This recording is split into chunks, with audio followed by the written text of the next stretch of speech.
deck line now. High Avery Radke will launch a three. Yes, he's got one. His 25th of the year for the last minute. Backdoor cut and an easy layup for Metzger. Assist that time. Cooper Irvin. High to Irvin, left wing. 15 to shoot. Screen goes to his right. He'll take it to the rack. Pump fakes. Hey, shoot. Makes it inward at 39-37. Now get a screen from Mesa. Catches it. Wanted to shoot the three, but quickly guarded. He'll fire the deep three for the lead. Yes! Over Curry. 40 seconds to work before half. And now here's Aiden Trango into Gosman. Catches it. Backs his way in. Goes to his right. Banks it home.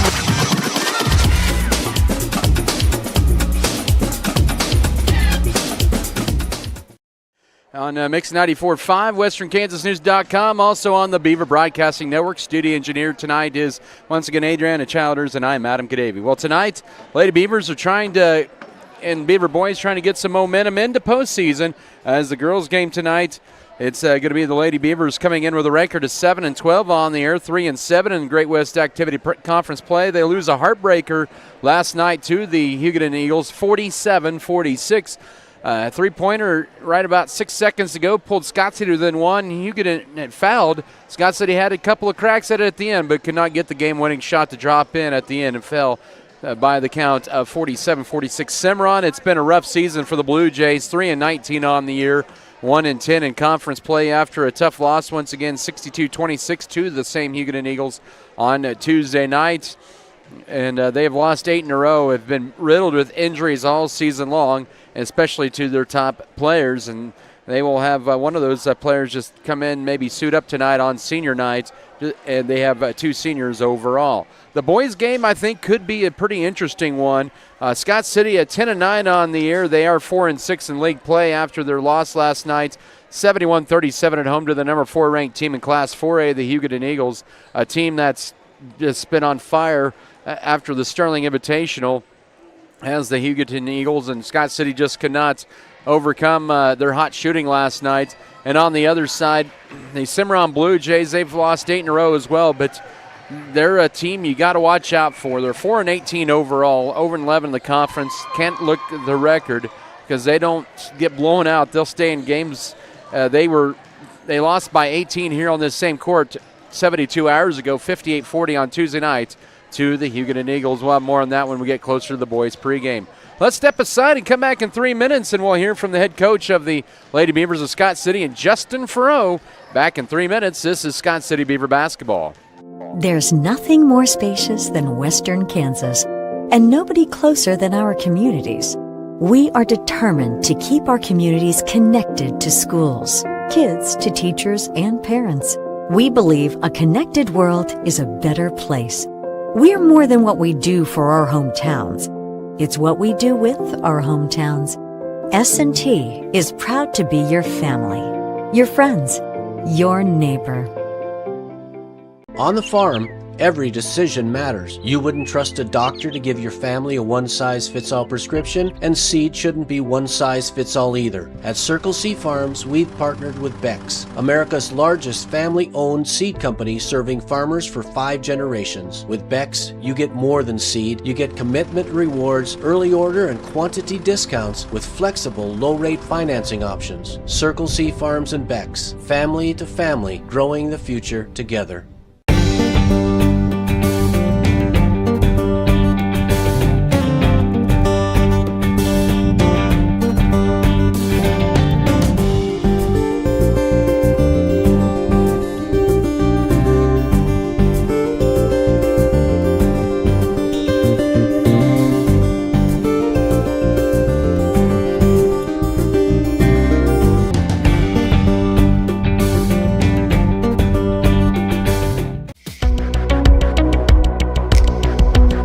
I'm David Post, and I live right here in Scott City. I'm proud to help my neighbors protect their homes, farms, and businesses, because this is my community too. At Iron Insurance Partners, we're here for you on game day and every day, helping you protect what matters most, because your hometown is our hometown. Give us a call or stop by today.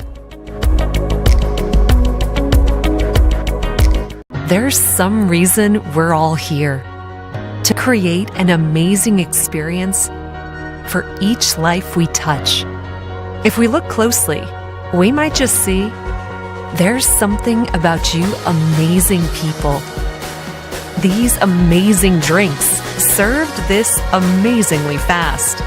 There's just something about Scooter's Coffee. Great things are happening at Scott County Hospital. Our team now includes 5 family physicians and 9 advanced practitioners, ready to care for you and your family right here in Southwest Kansas. We're taking new patients, including OB care, and we're here for every stage of life, from welcoming your newest addition to supporting you as you age.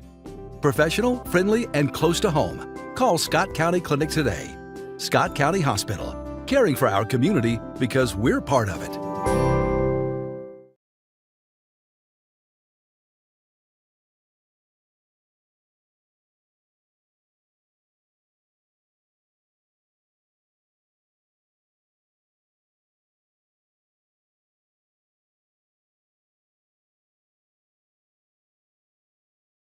Financial Services with Hugh and Berta Benz in Scott City and Leota. I'm joined here with Coach Justin Froh here in the pregame. And Coach, thanks for joining me here this evening. Well, just a frantic comeback last night at the end, an unusual way to kind of have a chance to win at the end, but fell short there 47-46 in a game where you guys were back and forth for most of the nights and played from behind in the fourth quarter down 10 to tie it late. And you take a look at last night, just a much better performance against Hugoton than the first time around. Yeah, give them credit. That's a good team. They don't have a whole lot of they don't have a lot of girls in general, on the team. But they're coached very well. They play very hard, and they're very physical, and they execute very well. So tough team, and like you said, we played a lot better second time around, and we're right there till the end. If we take away short stretch in that third quarter where we put ourselves in a hole, get down 10.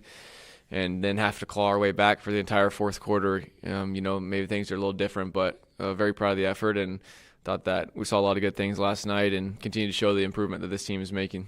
Yeah, Peyton ended up leading you there, and you had Piper. I think she had around a double-double again and literally was able to kind of take advantage of her height as well at around 10, 11 points there last night. I think that was big. You guys can continue to feed where your advantage has been.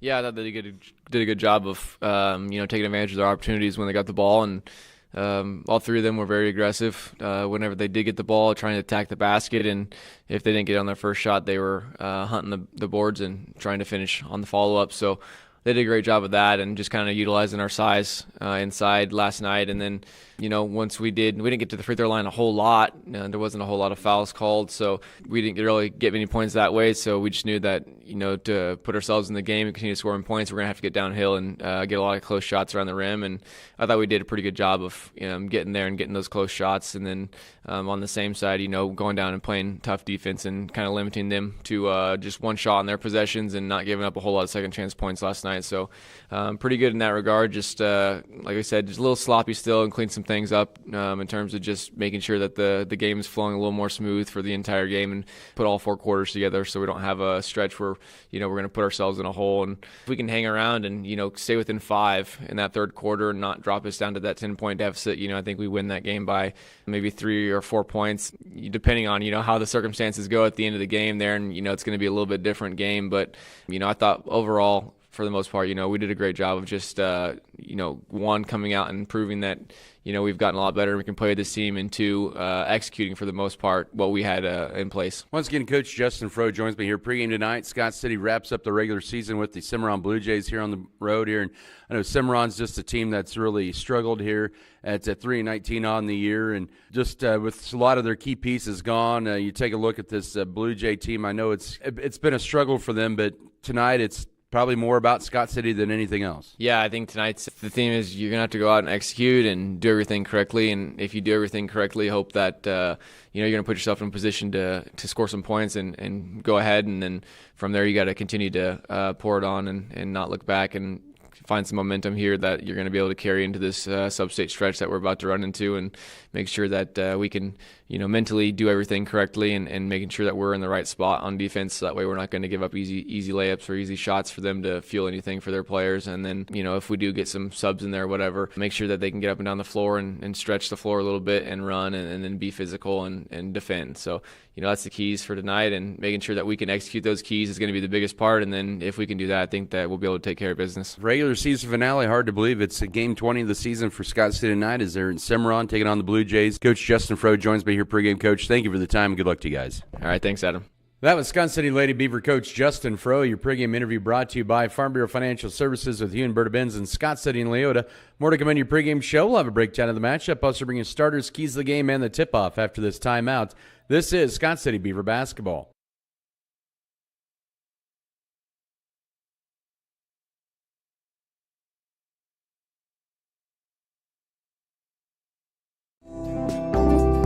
Great things are happening at Scott County Hospital. Our team now includes 5 family physicians and 9 advanced practitioners, ready to care for you and your family right here in Southwest Kansas.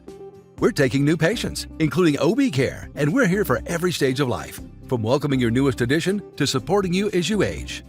Professional, friendly, and close to home. Call Scott County Clinic today. Scott County Hospital, caring for our community because we're part of it. 911, what's your emergency? This is Circle C Farms, and we got a major situation. Farmers are getting more than just high-quality seeds with Beck's hybrids. There are commitment rewards. Sir, slow down. Is any...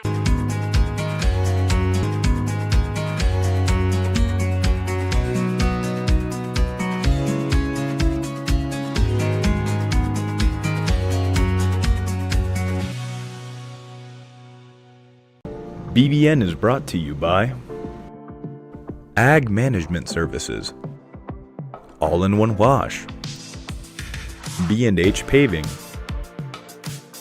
First National Bank, HRC Feed Yards, JNR, Next Tech Wireless, Pioneer Communications, Red Barn Enterprises. Next Tech Wireless has been offering superior coverage to Kansans for close to 20 years. My, how things have changed, bringing us to modern technology we trust and depend on. Rain or shine, wind or snow, we'll be there because we live here too. We're investing in our communities and connecting Kansans. It's not a gimmick, it's our guarantee.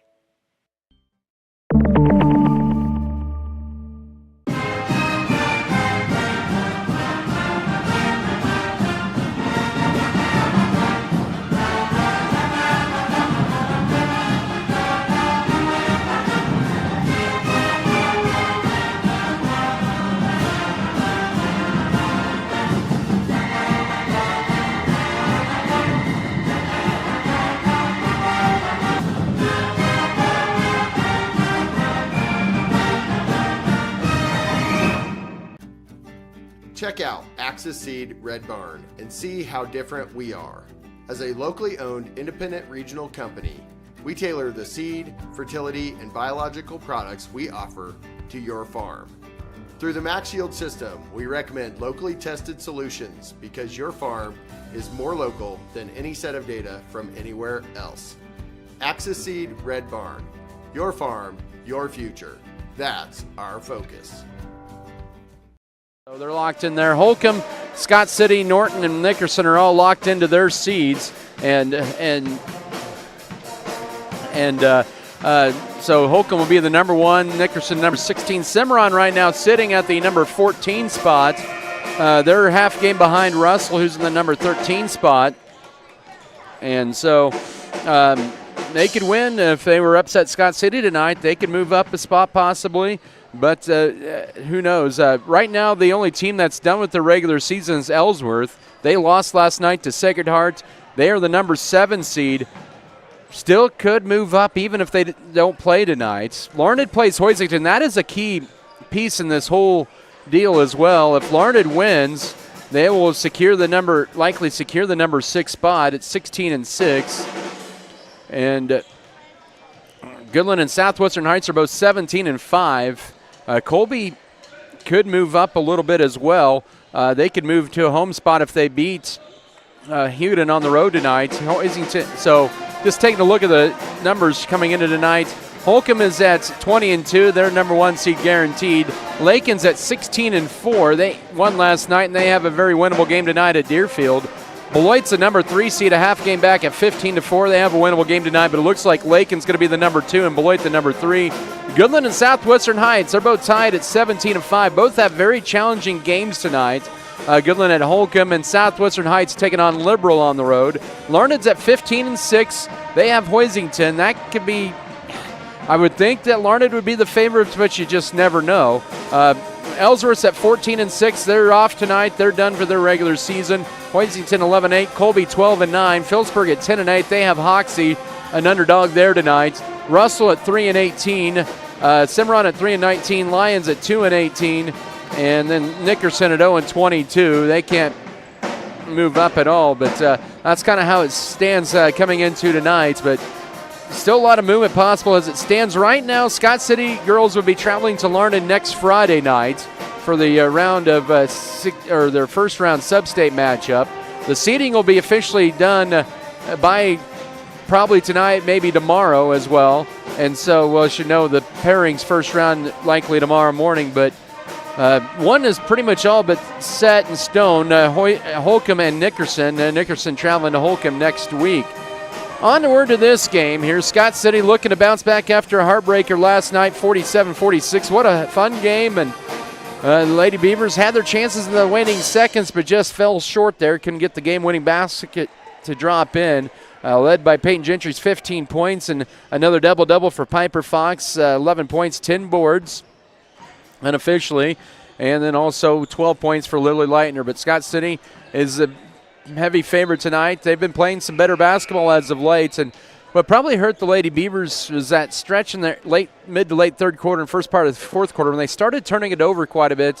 Had a hard time adjusting to the pressure applied by Hugoton at times there in that second half, but then came back, and Hugoton kind of slowed the pace down a little bit, and that kind of favored Scott City there and allowed them to get some turnovers, get some baskets, and all of a sudden a 10-point game was a tie ball game late in the fourth quarter, but it ended up being Hugoton winning 47-46. So Scott City can cut the turnovers down like they had in the previous two games. They'll be doing pretty good heading into sub-state play. Cimarron, Austin Stebbins in his 5th season really has been a rough year for the Lady Blue Jays. This is a team that's won just once after Christmas, and that was against Nickerson, 59-20.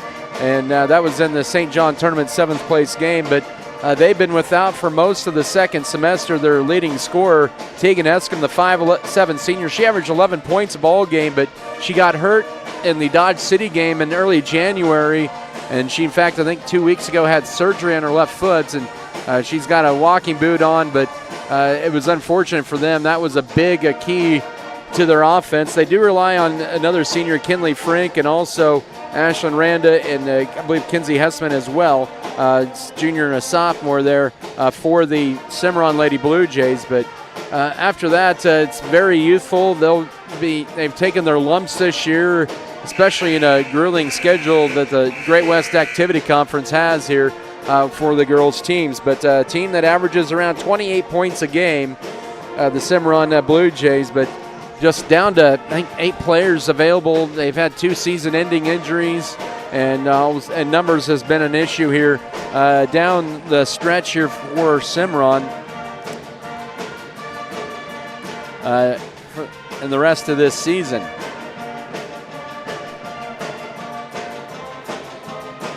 And so they've been down quite a bit in numbers. I think 9 they suit up here overall here. I think they'll suit up 10 tonight here for this matchup here. But the series-wise, Scott City's actually been controlling this series as of late. They've won the last 5. It's the longest by Scott City in the series history. Cimarron leads the all-time series 17-14.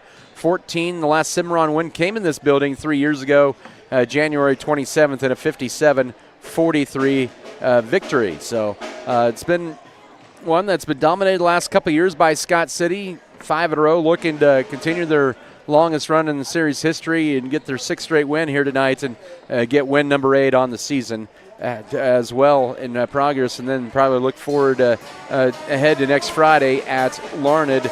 But it could still be Ellsworth. Heck, it could still be really those two. Maybe Hoisington. I don't know. It's hard to tell. It all comes down to the winning percentages after tonight here. But we do know it'll actually not. It won't be Hoisington. It'll be Larned or Ellsworth more than likely for Scott City. But teams are getting ready, going through their final warm-ups. And, of course, don't forget, coming up tomorrow, we're going to have wrestling reports all day from 4A Regionals at Beloit. That begins at around 10 o'clock tomorrow. Scott City's boys are headed that way to Concordia tonight, and they'll stay there and go to Beloit tomorrow for regional wrestling. Should be a good tournament there at Beloit Junior Senior High School. And so see that. And then we'll have the pairings as well tomorrow for first round of Sub-State anyway, for the Sub-State brackets. Ladies and gentlemen, and so boys and girls, basketball fans of all ages, welcome to Blue Jays. All right, so it looks like we're going to take another timeout of 2 minutes. We'll come back with your starters, keys of the game, and the tip-off back in 2 minutes. This is Beaver Basketball. At American Implement, we believe that education and athletics play a crucial role in uplifting communities. Our commitment to supporting farmers aligns closely with the values of teamwork and resilience found in sports. By investing in local initiatives, we enhance individual lives and strengthen community bonds for a brighter future. American Implement, indebted to the past, committed to the future. Scott City Eye Center has been a leading provider of optometry services and vision care products in the Scott City community since 1999. Our experienced eye doctors offer comprehensive vision examinations that our Scott City Optometry office specializes in the diagnosis and treatment of a wide array of eye diseases, conditions, and problems. We use advanced diagnostic technology, and we are committed to improving the quality of life. Give yourself the gift of clear vision by scheduling an appointment with Dr. Joshua Gooden, OD, today.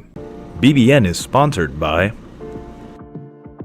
Circle C Farms, Iron Insurance Partners, David Post, Norder Supply, R Brothers Auto Body and Mechanic, Scott City Eye Center, R6 Ag, Farm Bureau Financial Services, Scooters Coffee, The Cottages at Garden City. Creatures.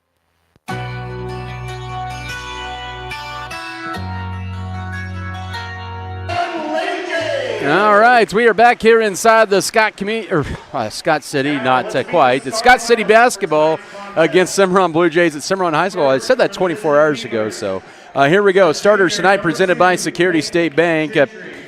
Justin Froh, the second-year head coach, assisted by Tricia Good and Matt Fox. It'll be Peyton Gentry, a 5'9 junior, 10.8 points and 4.8 rebounds a game. Piper Fox, a 6-foot senior, 11.6 points and 6.4 rebounds a game. Also, it'll be Chris Irvin, the 5'6 senior, 5.4 points and also 3.2 rebounds a game. Lily Leitner, the 5'10 junior, at 7.2 points and 5 rebounds a game.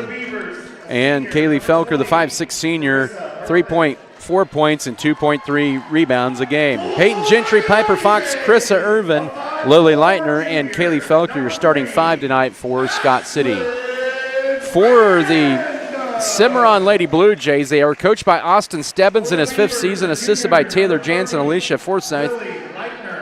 And for Cimarron, it'll be Kinley Frink, a 5'6 senior. She has averaged 7.5 points a game.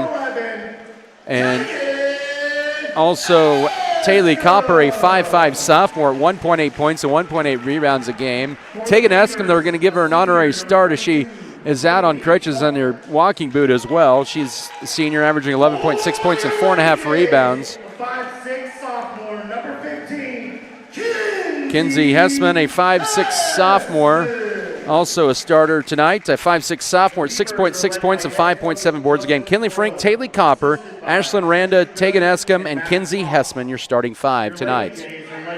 So we're about moments away from getting started. Keys to the game presented by State Farm agent Michael Trout. Keys tonight for Scott City. I think the first key is just be the aggressor early on. Work it inside your advantage there. Second key, just play Scott City basketball. Worry about yourselves. Go get some confidence heading into sub-state play. Tonight, Scott City will be wearing the road navy blue uniforms, the lighter blue numbers and letters, and the white trim Cimarron on their home white tops with the lighter blue numbers and letters as Columbia blue numbers, and the navy blue trim. Piper Fox and also Kinsey Hessman will tip in the center. They're going to have kind of a special deal here, and so they have Tegan Escom lined underneath the right block there, right underneath the basket for Cimarron, and so we'll just let it go here. The official tosses this one up in the air. It's tipped, and Scott City will win it, and it'll be Chris Irvin. She'll have an easy layup to lead it 2-0 with 7:54 to go first quarter. And Cimarron is going to come down here, and they're going to give a basket here to Tegan Escom, and she'll get one dribble, a hop off the glass. Oh, no good, but they got a rebound. Kinley Frank. Escom this time good, and we're tied at 2. Just to give her an honorary senior, a timeout is called, and that's awesome to see there, and it's heartbreaking for a senior to have an injury and be out for a season for his sports, but a great act of sportsmanship. Coaches talked about and agreed upon it early on in the game, or before the game, and so it's 2-2 with 7:36 to go first period. And Gentry Wilson will take her place, and great to embrace there by Coach Austin Stebbins. Hug there for Escom as she will come off the court there, and so the teams agreed to a timeout there. And so it will be kind of back to action here. It'll be Scott City's ball out of the timeout with 7:36 to go first quarter. So cool act of sportsmanship there, agreed by both sides. Even Cimarron got a rebound in the process there off the miss initially by Escom, but that was their first shot made, I believe, since the Dodge City game, and a great act there. Now we can play some basketball. Scott City sets up offensively with Gentry up top to Chris Irvin. She'll drive in right side, now right corner to Kaylee Felker. Has 20 to shoot. Now up top, here's Irvin now to Peyton Gentry. Turns down the three. She'll drive right lane line, hangs, shoots, and got it. Rattled it home, 4-2 Scott City. 7:13 to go first quarter. And so the Lady Beavers will apply a little pressure in the backcourt. Taylor Copper with it. She'll pass in the front court, but deflected first by Piper Fox. Out of bounds, it'll stay with Cimarron with 7:04 to go first quarter. I look over they have the C team boys game going above, and I look at that scoreboard. It's like, nope, there's not a minute left in the period, but to readjust to that. But here we are, 18 to shoot, 6:50 to go first quarter. Ball deflected and a turnover. First turnover on Cimarron. Scott City with a 4-2 lead. Gentry pushing it. She'll push it over right side to Irvin. Now back to Gentry. Takes a 17-footer right baseline and knocks it down. Scott City's hit their first three shots. Up 6-2. 6:38 to go first quarter. Lady Beavers applying some pressure in the backcourt. With it here is Kinley Frank, the second senior on Cimarron's team, now to Kinsey Hessman. Hessman loses it. Now hits the deck, trying to save it. And it's almost ripped away. Still loose, and we're going to get a tie-up. Steve Finster on the call. It'll stay Cimarron Blue Jay basketball with 16 to shoot and 6:19 to go in the opening period. 6-2 lead for the Lady Beavers over the Cimarron Blue Jays. Inbound in goes to Taylor Copper up top. Scott City in a zone defense. Looks like a 2-3 look. Over left it goes to Gentry Wilson. Now left corner to that's Taylor Copper back up top. Wilson goes right side. Frank fires a three. That's off to left, and that'll go out of bounds as the shot clock was winding down, and it'll belong to Scott City as Fox boxed out the Lady Blue Jay. 6-2 Lady Beaver lead. We've played nearly 2 minutes. Here on senior night, or it's actually not senior night for Cimarron. They have that on Tuesday night, but the regular season finale, that's more like it. Cimarron sets up in his zone as well. Left side, here's Kaylee Felker. Short corner left, Lily Leitner back to Felker. Holds it, ball throwing up, and it's trying to go cross court. Turnover number 1, Cimarron with the steal. Here comes the Blue Jays in transition, and through the hands of Frank, and out of bounds, turnover number 2 on the Blue Jays. 5:42 to go in the opening frame.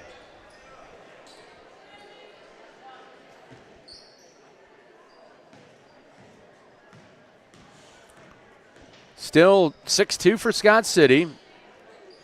Lob left side to Peyton Gentry. Now she'll drive in as a defender hit the deck. Up top right to Irvin. Goes right to Kaylee Felker. Felker into Fox. They double team her, deflected, and Cimarron's forced back-to-back turnovers. Scott City trying to get it in but to Fox, but good defense by the Blue Jays, collapsing in on her on that zone. And now Leitner hits the deck after she got the steal, but she travels with it. It'll stay Blue Jay basketball. 5:15 to work here in the opening period. Still 6-2 for Scott City. Lady Beavers have had 2 consecutive turnovers. They've had their turnovers in bunches this year, averaging right at around 20 TOs a game.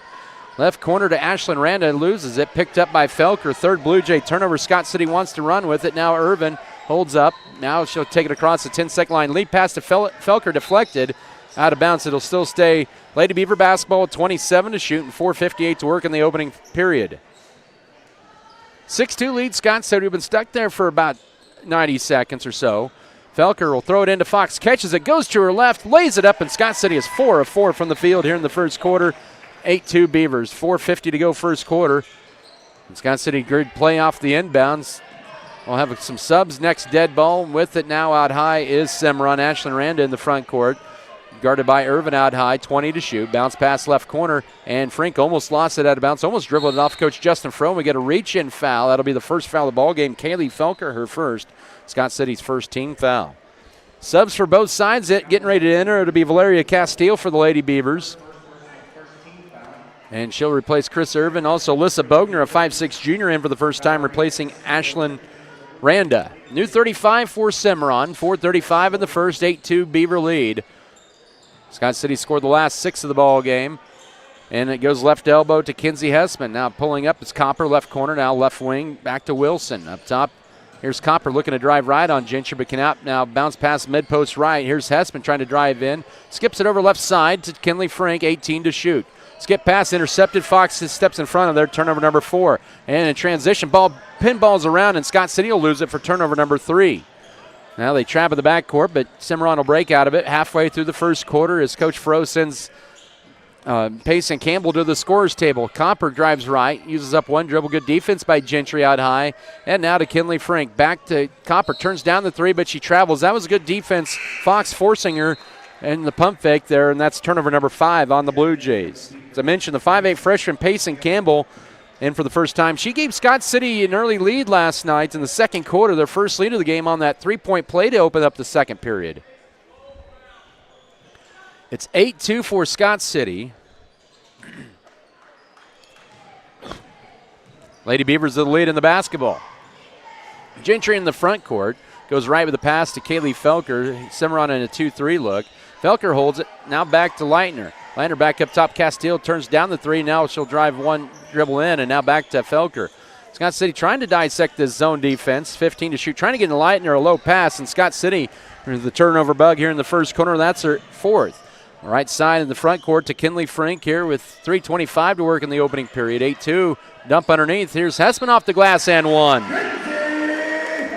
8-4 with 3:21 to go first quarter. Team foul number 2 on Scott City, says Steve Finster, and that foul will be on Pace and Campbell, her first. Hessman to the line. This 5'6 sophomore looking to cut the deficit in half for the Blue Jays. Free throw is good, and it's 8-5. 3:21 to go first quarter. It's kind of been one of those starts that's been sluggish for Scott City. They are 4-4 from the field, but they also have 4 turnovers. Good post up by now Campbell. Her shot might have been partially blocked. Rebound, last touch, Cimarron was out of bounds as Leitner dumped it over to Campbell, but it's going to remain Lady Beaver basketball. 3:09 to go and 24 to shoot. Ashlyn Randa in for Cimarron. Piper Fox, Chris Irvin back in for the Lady Beavers. That'll be Kaylee Felker and Lily Leitner. 24 to shoot into Fox up top. Working around the perimeter. Gentry turns down the 3. Nice cut. Here's Fox, gets bumped, and they turn it over. 5th turnover, Scott City. Under 3 to go first quarter. Now losing its Copper. Castile used the sideline as a boundary, and Copper ran out of real estate. She dribbled it out of bounds. Turnover number 6 already on Cimarron.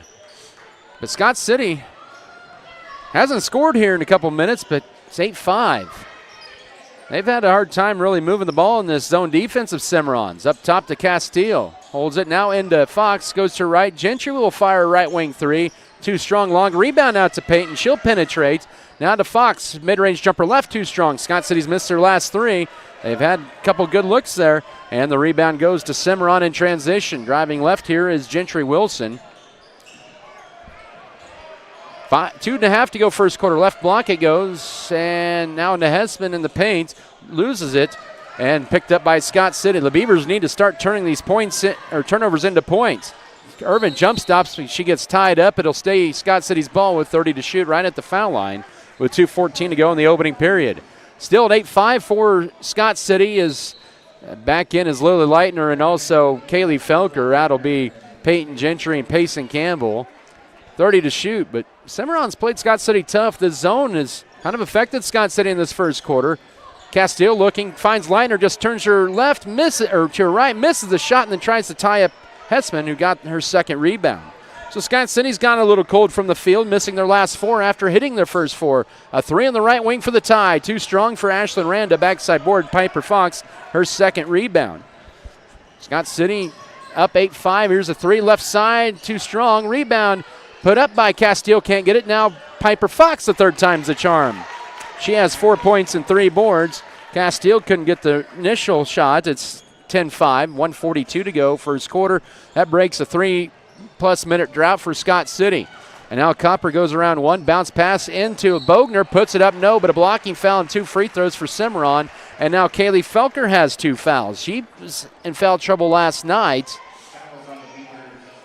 as well, and that kind of hurt Scott City when she was out because of foul trouble. And now Alyssa Bogner to the free throw line to shoot 2. 1:33 to go in the opening period. Free throw number 1 is rimming in and out, and almost snuck back in. Peyton Gentry back in. She'll replace Felker. In for Cimarron is going to be Emery May. Actually, that's their third senior, a 5'5 senior. She'll replace Hessman.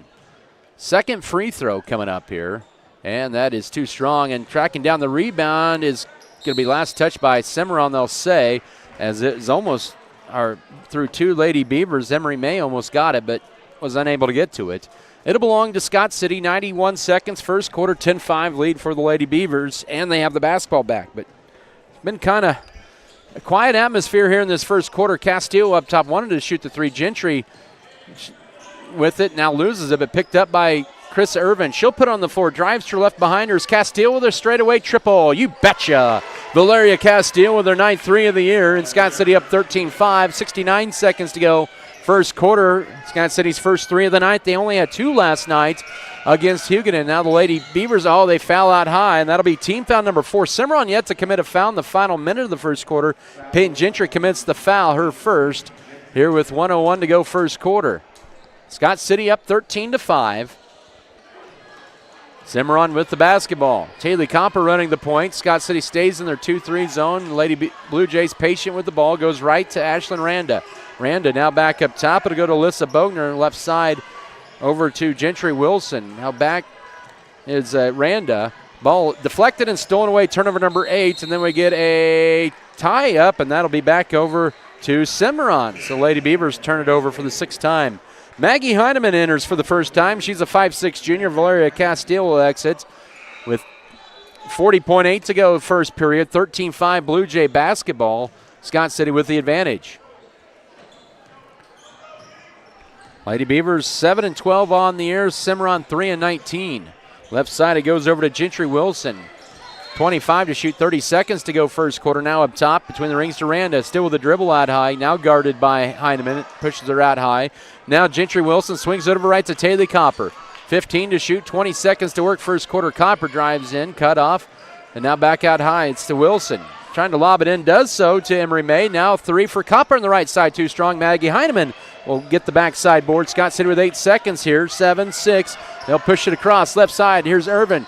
Pulls to right. 3 on the way. Short rebound. Saving to play. Leitner puts it up. Are they going to count it? They are.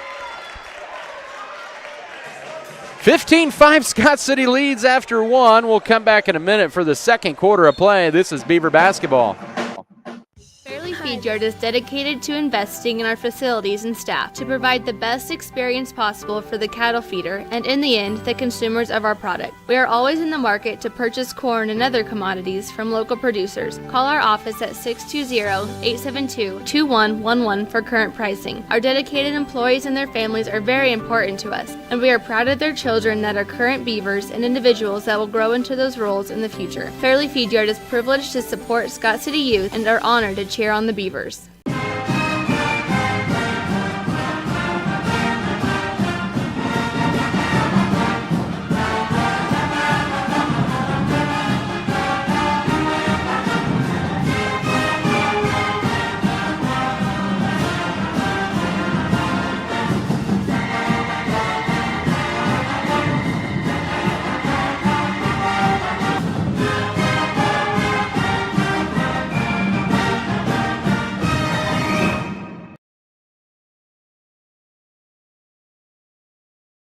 Shooting 50% from the field in the first quarter, 7 of 14. Cimarron,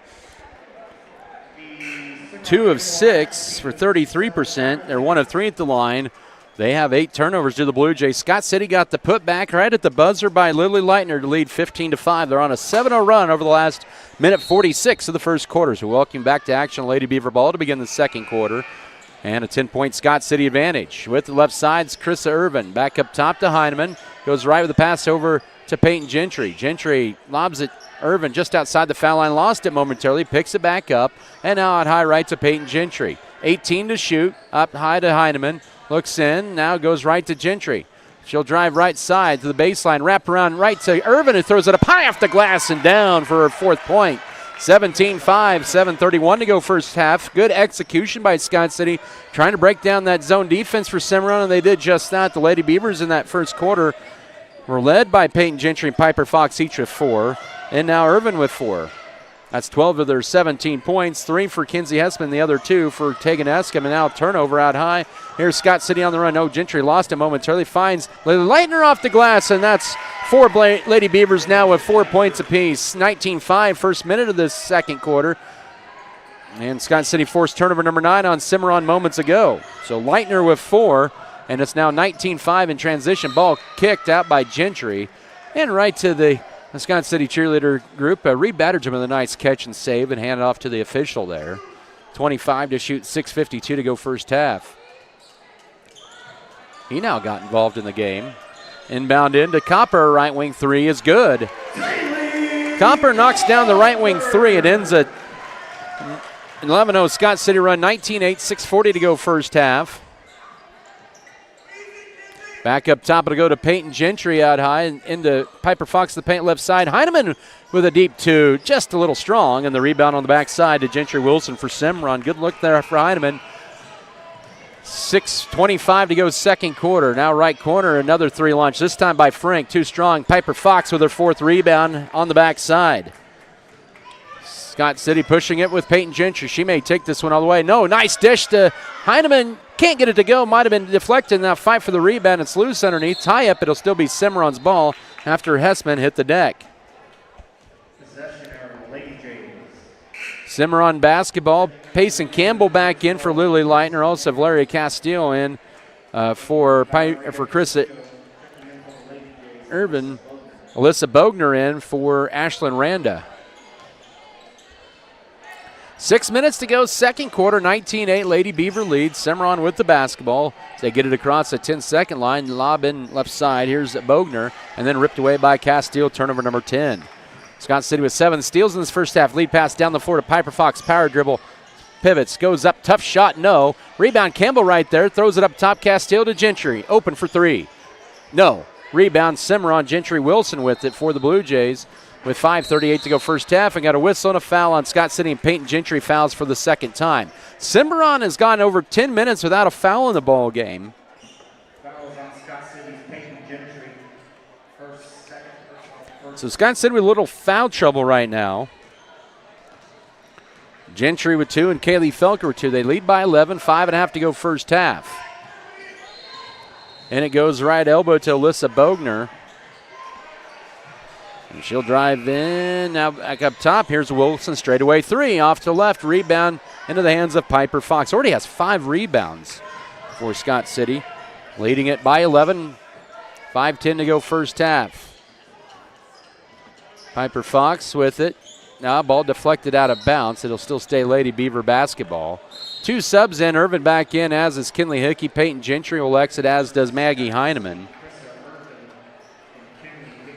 So Lady Beavers with 4 players with at least 4 points, 16 of their 19. Now here's Castile for another 3. That one short. Rebound, Payson Campbell, their second offensive board. Goes up, misses it too strong, but Irvin had it ripped away by Kinsey Hessman, who has her 4th rebound. And Cimarron in transition, down 11 here, as we're at the 4:45 mark of the first half. Kinley Frank with it, now goes over to Gentry Wilson. Entry feed to the left block to Alyssa Bogner. Back around up top, it'll go to Gentry Wilson. Now back left wing to Copper. Gets it into Bogner, puts it up, can't get it to go, backside in the hands of Scott City's Chris Irvin. She'll push the pace. Here come the Lady Beavers with the ball up 11, 4:20 to go first half. Now Irvin will just launch a deep 3, bounces around and off, and rebound. Frank kept it in bounds and got the rebound. And they're going to get a reach-in foul on Payson Campbell. That'll be her second. And so 3 Lady Beavers with all the fouls in the first half. Cimarron has gotten almost 12 minutes into this ball game and is yet to commit a foul. I'm not saying that they've been probably should have been called for a foul, but that's just kind of the facts there. Near the midway mark of the second quarter, 2 team fouls on Scott City this period. Left wing goes to Gentry Wilson. They're working around the perimeter right to Kinley Frank, and now Taylor Copper. Midway mark, second quarter, 19-8. Scott City hasn't scored in 3 minutes after hitting their first 2 baskets of the second quarter. And it goes deflected, almost stolen away, but kept alive. 14 to shoot, and a 3 is up and good for Kinley Frank. Cimarron with a couple of threes, and they're back to within 8 with 3:44 to go first half at 19-11. Been kind of one of those halves for Scott City. They just don't have the energy for whatever reason here. They were up big early, and Cimarron with back-to-back threes to pull to within 8. And it goes to Payson Campbell, drives right side, lays it up through contact and a foul. She'll get 2 free throws. Scott City hasn't been very aggressive at times here in this first half, and that foul will be on Alyssa Bogner, her first. That's Cimarron's first foul with 3:25 to go first half. Campbell at the line. She is now 2 of 7. She hit her free throw last night, and she knocks that one down for her first point. 20-11, 3:25 to go first half. You can see her confidence really kind of grows as her freshman season's coming along here. And back in is going to be Kaylee Felker. There are 2 fouls for Kinley Hickey, and Campbell hits them both. 21-11, and Lily Leitner enters for Campbell with 3:25 to go first half. Those are Scott City's first 2 free throw attempts of the night as they push it back to double digits. 3:20 to go first half. 21-11 is your score. In the front court it goes, and Kinley Frank has it out high. This is a 56-28 meeting the first game, and now throwing away turnover number 11. Scott City hasn't really taken advantage of a lot of Cimarron's turnovers in this first half. They have the 10-point lead, 3 minutes to go first half. Castile with it, now up top to Chris Irvin. Irvin will jump stop, and now out high to Valeria Castile, 18 to shoot. Right corner, Piper Fox into Kaylee Felker, dumps it underneath the liner, catches it, will go up, got it blocked, got her own rebound, and she rips it away, and she hits the deck. It'll still stay Scott City basketball. They will have 11 to shoot. The shot clock did not reset. 2:47 to go first half. Inbound in to Fox, now up top. I don't know if Scott City realizes it, but it doesn't matter. It'll be a 3 launch, 2 strong on the right corner for Castile, and here's Cimarron back the other way with Kinley Frank. 2:35 to go first half. Scott City with a 21-11 lead, but Cimarron back with the basketball. Lady Beavers have led by as many as 14. Cimarron had it down to 8 before 2 free throws moments ago. 18 to shoot. Now left side, here's another Frank 3. And crawls off, rebound, ripped away, put up, blocked from behind. It's still loose, and this time Felker has it.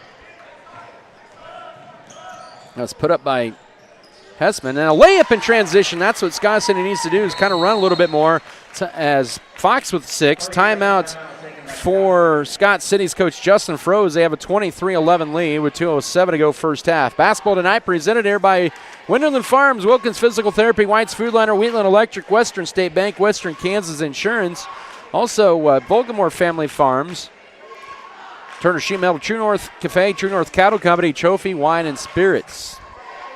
Also want to thank J&R Car and Truck Center, and all season long, once again this year, they provided transportation on road games. You can view the new and pre-owned inventory on their lot at J&R Car and Truck Center in Scott City, also online at jrcarandtruck.com. 23-11 Scott City here with 2:07 to go first half, and good 30-second timeout to kind of coach him up a little bit for Coach Farreau there. Scott City kind of had a little bit of a lull there for a while, went on almost a 4-minute stretch without a point, and then they got a couple of free throws. But that field goal was their first one in nearly 5 minutes. They're on an 8-6 run now in this second quarter. They've scored the last 4. They're up 23-11, final 2 minutes of this first half. Into the front court, Copper runs over Fox. They're going to say no foul. And last touch, they say, by the Beavers. It'll be Cimarron basketball. Cimarron's going to bring in a pair of subs. It'll be Ashlyn Randa and Emery May. They'll replace Kinley Frink and also Alyssa Bogner. 2 minutes exactly to go first half. Bounce pass goes right over to Ashlyn Randa, back up top to Gentry Wilson. Wilson, a high dribble there.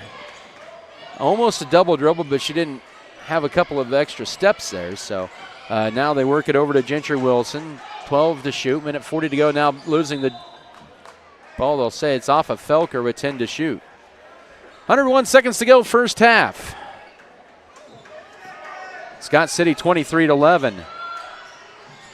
Entry feed deflected by Leitner, picked up by Hessman. Now she's double teamed, 4 to shoot 3. 2 seconds, 1 second. Copper gets the shot up just in time. It clanks up, and Cimarron with an offensive board. Randa, and another shot at it for the Blue Jays, but then ripped away, and then, getting hit that time. Turnover and a foul. That'll be Randa's first, team second, says official Nathan Linden. So Scott City forces a 11th Cimarron Blue Jay turnover. Here with a minute 20 to go before halftime. Scott City 23-11 advantage. Up top, it'll go to Peyton Gentry. Thought about the three, but Copper quickly guarded her left corner. Kaylee Felker now into Leitner now. Here's Heineman for a deep 2. Nice shot. She has her first basket. 25-11, 62 seconds to go first half. 7 Lady Beavers have scored in this first half out of 9 that have played. So sharing the wealth there, the Lady Beavers. Now in the paint, here's a jumper. Clanks off to left for Hessman. The rebound to Fox. She is already at 6 points and 6 rebounds. 40 seconds to work first half. With it is Gentry. Lady Beavers with their largest lead, matching their largest lead at 14. 35 seconds to work first half. Heineman now to Gentry out high. Thought about taking the 3. 20 to shoot.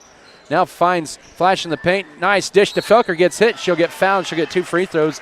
Piper Fox thought about turning it around and then saw flashing to her left there, kind of underneath the block that time. Felker cutting to the basket. Felker will try to become the late 80 Beaver to score. That foul on Emery May, her first. Cimarron with 3 fouls this period after not having a foul for the first 12 and a half minutes of this ball game. Or correction, that's Leitner at the line, and she misses the first. She'll get another one. Thought that was Felker at first, but it was not. It's actually Leitner. It was pretty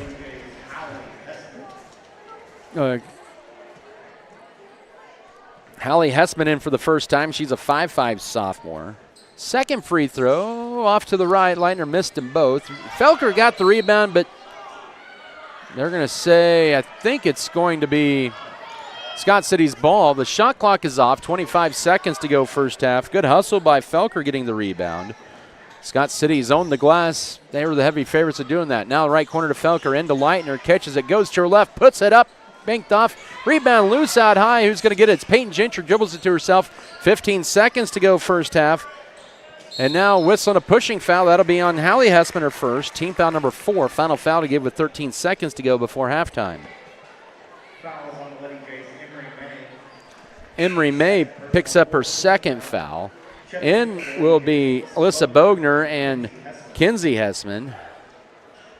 13.2 to go first half. Shot clock off. Beavers up 25-11. Can't get it past that 14-point plateau. Heineman up high.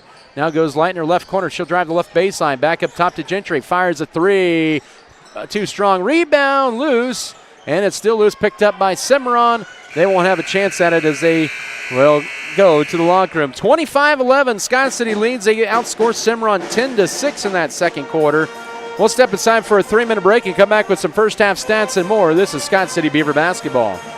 Preparation page. As your local community foundation, we are dedicated to preserving local wealth so the communities in and around Scott County will forever remain an attractive place to live, work, and raise a family. We respond to the needs of our community through grant making, scholarships, and other special projects. Visit us online at scottcf.org.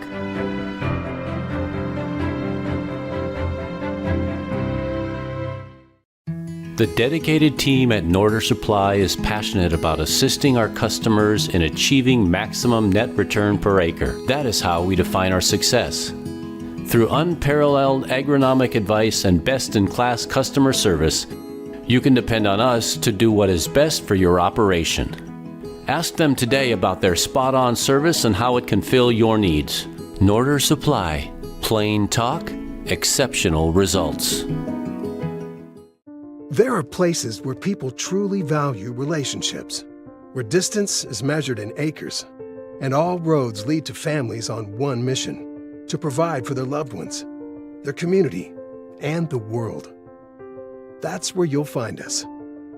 Generation after generation. Farm Bureau Financial Services. It's your future. Let's protect it. Contact Farm Bureau agent Berta Binns and sales associates Sam Giesick and Joni Stegman today.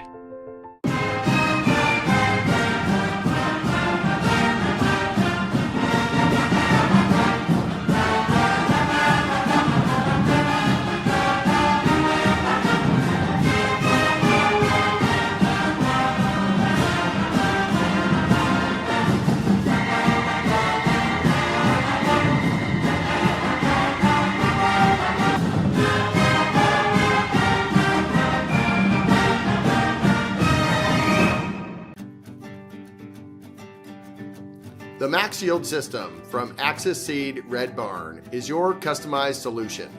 By utilizing field-specific data, we help you eliminate stress and increase yield through seed, fertility, biological, and crop protection decisions. Our approach is focused on your farm and your future, because as a locally owned business, our focus is on you.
At the break over Cimarron, but they were up 19-11 before the Lady Beavers closed to the final 6 points of the half to take a 25-11 advantage. First half scoring looks like this for Scott City.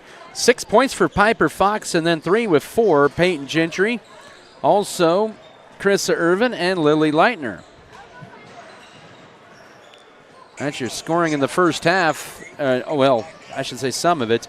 3 for Valeria Castillo, Payson Campbell with a pair of free throws, Maggie Heineman with a 2-point basket as well. So that's the first half scoring for Scott City. They did not commit a turnover in that second quarter. At 6.5, they had 9 steals They had 8 defensive rebounds, 6 offensive boards, 14 rebounds. Cimarron had looks like 9 rebounds in the first half. They would have 11 turnovers, 4 fouls. Scott City had 6, 5 steals.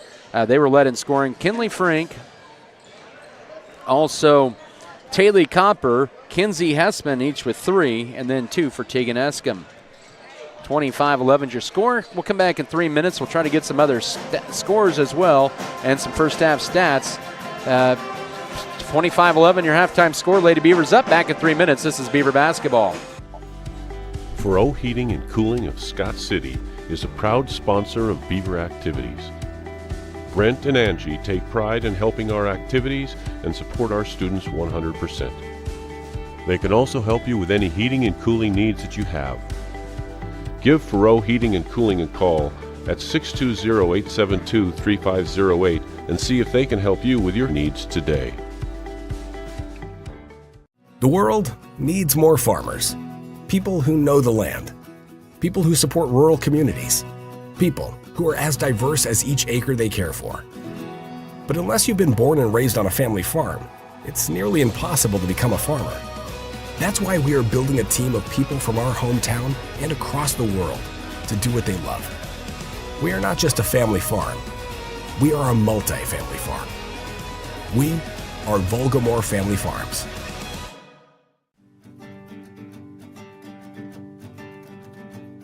Axis Seed Red Barn is your locally owned and operated Axis Seed independent regional company, using local data to bring you top-performing seed, fertility, and biological products tested and proven to perform right here in Western Kansas.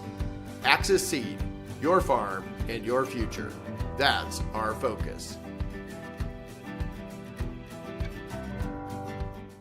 Are you struggling with low energy or just not feeling like yourself? Do you need to make time for self-care and rejuvenation? Come see us at Elevate U. Elevate U is a hometown medical spa that offers a relaxing environment. We offer aesthetics such as Botox and are your comprehensive source for lab draws, injectable and IV therapies, weight loss consultation, and hormone treatment for men and women. Elevate yourself and set up an appointment today with Elevate U. Located at 105 West 11th Street in Scott City, text or call 872-7675 or find us online at elevateumedspa.com. Western State Bank proudly supports Scott Community High School students and athletes as they prepare for another great year of achievements. Just as our students prepare for another successful year, we encourage you to be prepared for whatever life may bring you. Stop in and talk with the knowledgeable staff at Western State Bank, whether it be a new home loan, financing for your business, or any one of our checking and savings account options. We're here to help you. Make sure to check out all of our internet banking options provided at WSBKS.com. Western State Bank, member FDIC. And as always, go Beavers! Adding value to our community has been our priority since day one. That's why the Scott Co-op is here with 8 elevator locations, 2 service stations, 5 card trolls, bulk fuel and oil delivery, as well as a full-service agronomy department, including agronomy services, seed, chemical, fertilizer, and custom application.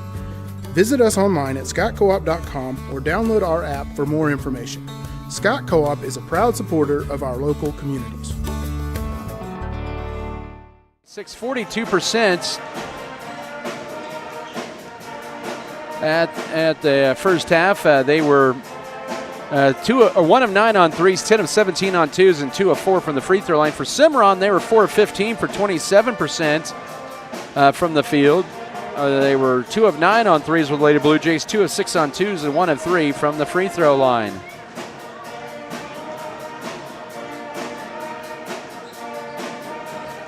As foul trouble, Scott City had some foul trouble.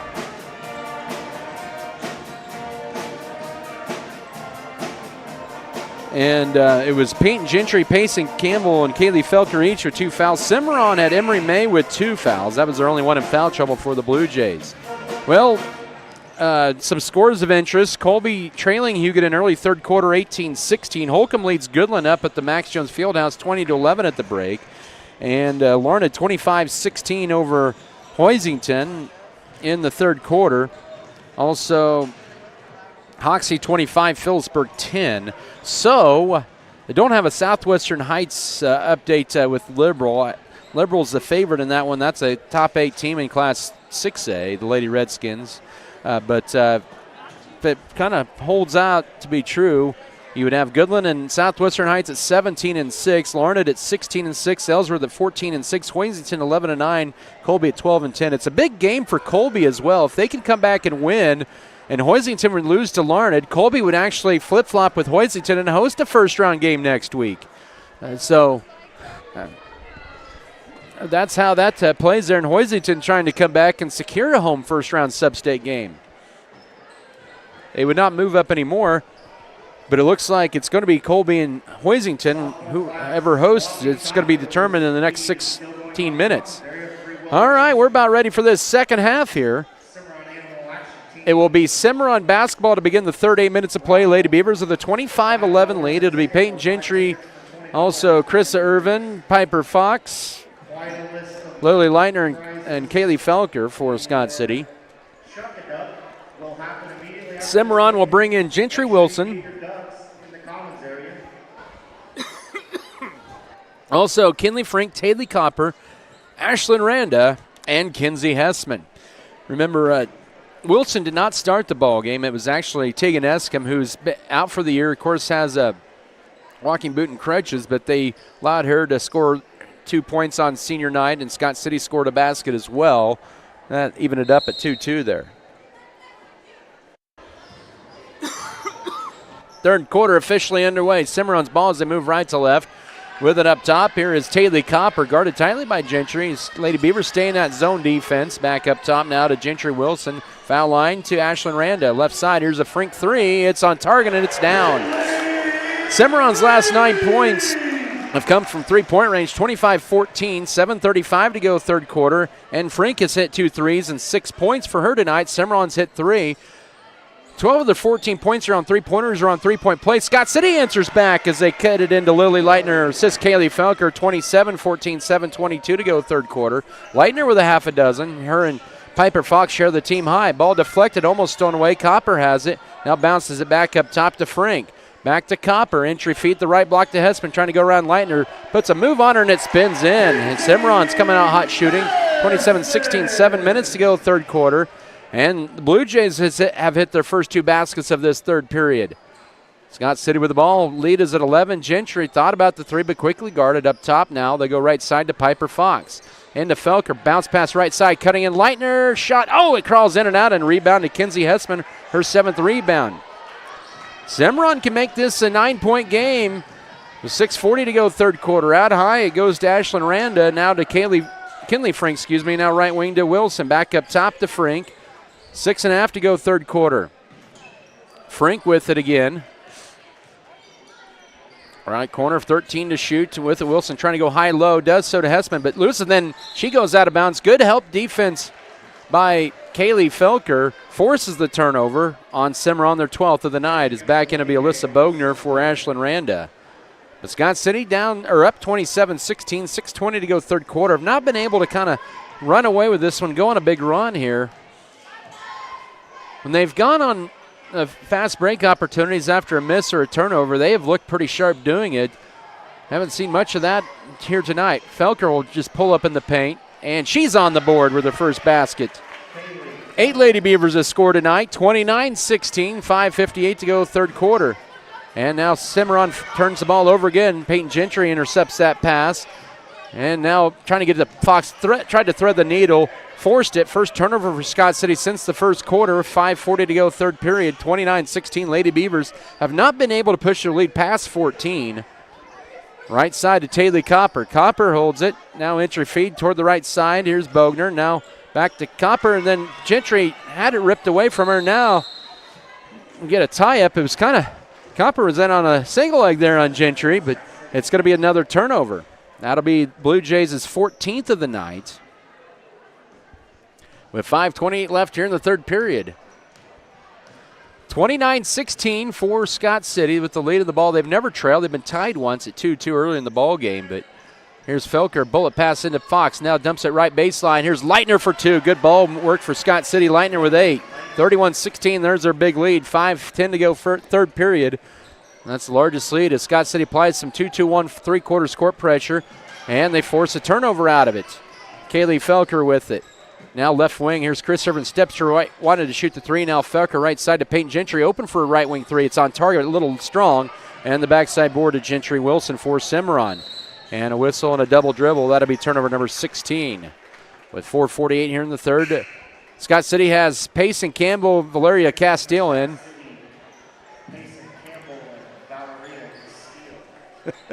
And that'll be Peyton Gentry and Lily Leitner. Here's a three. Launch swish. Krissa Irvin.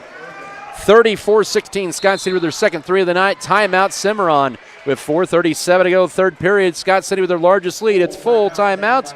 34-16 Beavers. This is Scott City basketball. You spent a lifetime. BBN is brought to you by Lawrence and Associates Realty Incorporated, Good Anesthesia, Elevate You, Lone Tree Farms, Fairleigh Feed Yard, American Implement, Great Western Tire and Deck Mart, Scott Community Foundation. Trust is built one season at a time. From the first seed in the spring to the long days of summer and the final push of harvest, every acre we manage, every partnership we honor, grounded in one simple promise: do what's right for the land and the people who depend on it. VFF. Many families, one farm. Great Western Tire of Scott City is available for tire repair and replacement, oil changes, tire rotation, balancing, alignment, and bulk fuel delivery to keep your equipment going. They also offer 24-hour emergency service calls. Deckmart Furniture and Appliances. At Deckmart, they offer a variety of quality furniture, including sofas, recliners, lift chairs, dining sets, bars, bar stools, mattresses, and more. They carry GE and Speed Queen appliances and are happy to quickly service what they sell with a local repairman. Great Western Tire and Deckmart Furniture and Appliances. Small-time friendliness with big city service and quality. And now Cimarron back across with it after Scott City has gone on a 9-0 run over the last 2 minutes. Great Western Tire. Left side, here's the Frink three. No, rebound loose, and we're going to get a foul push. They're going to get that on Cimarron. Or no, I think it's actually going to be a foul on Scott City. That's Nathan Lennon kind of. Tire repair and replacement, oil changes, tire rotation, balancing, alignment, and bulk fuel delivery to keep your equipment going. They also offer 24-hour emergency service calls. Deckmart Furniture and Appliances. At Deckmart, they offer a variety of quality furniture, including sofas, recliners, lift chairs, dining sets, bars, bar stools, mattresses, and more. They carry GE and Speed Queen appliances and are happy to quickly service what they sell with a local repairman. Great Western Tire and Deckmart Furniture and Appliances. Small-time friendliness with big city service and quality. BBN is sponsored. First National Bank of Number 8. And as Maggie Heineman and also Peyton Gentry, Chris Irvin exits. Also Lily Leitner will return to the lineup as Felker and Irvin exit, as does Piper Fox. And the lead right now at 20 for Scott City. Their largest of the night, 36-16. 3:40 to go, third period. Right side front court to Taylor Copper. And now she has it back up top to Gentry Wilson, left wing to Kinley Frink. Frink looking to drive in. Now we'll go right side to Copper, almost stolen out of there by Gentry.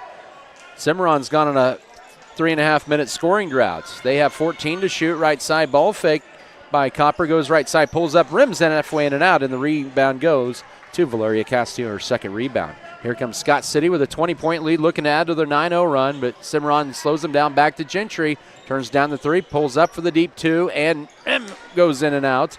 And the rebound to Cimarron's Gentry Wilson, her fourth rebound. And a whistle, they're going to get a push out or block out high on Peyton Gentry, her third, with 3:03 to go, third period. Team foul number 2 on Scott City in the quarter. Colby's seeing this Hugon extend their lead out in the final 30 seconds of the third quarter, 27-20. And it's Chris Irvin in for Peyton Gentry. So Scott City with 3 fouls for Gentry. No fouls yet in this third quarter on Cimarron. 3-minute mark, third period, 36-16, 20-point Scott City lead. Blue Jays on a 4-minute plus drought. They went bang-bang with their first points of the third quarter and have been quiet since then. Turnovers have been part of the issue. Gentry Wilson with it out high, almost carried it. And now goes right side to Copper, and she travels with it out high. Cimarron turnover number 18.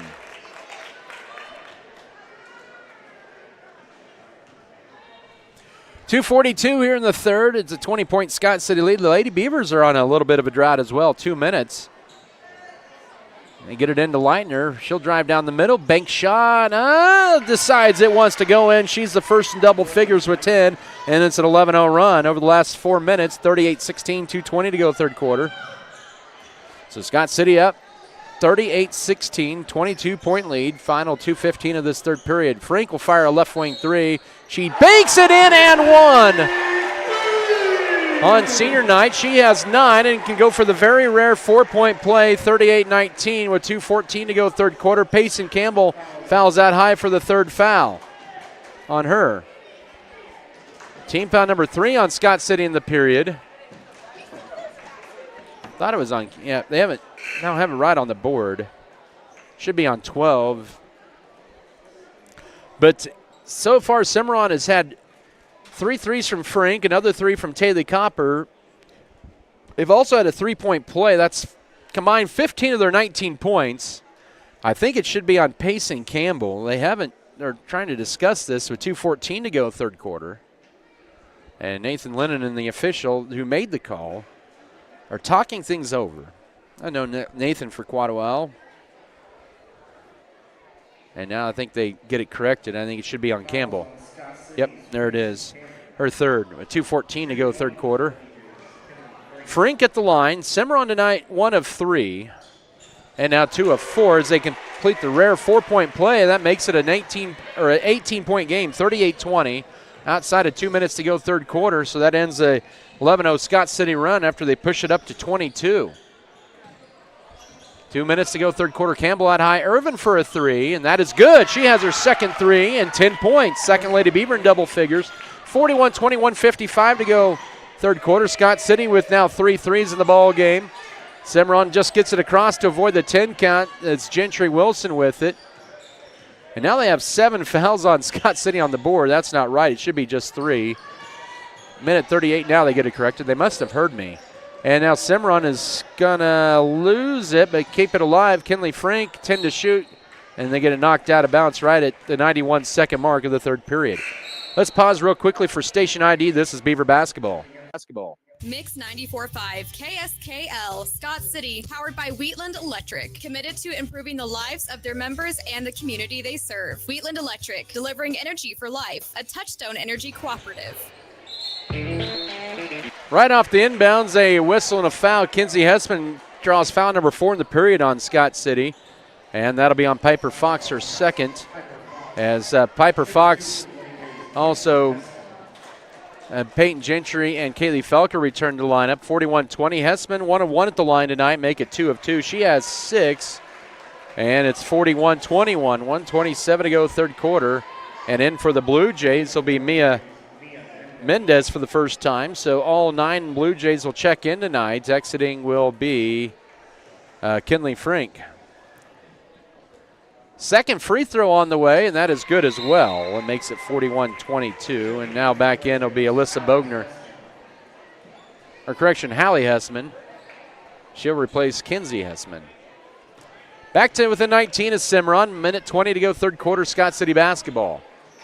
Haven't been able to kind of have that big run. They had that 11-0 run, but haven't had the old dagger put in yet. Here's Kaylee Felker driving in underneath. Shot up and one for Peyton Gentry, her 6-point. And that makes it 43-22, 1:14 to go third quarter. Mia Mendez comes in and picks up her first foul, the 5'4 freshman.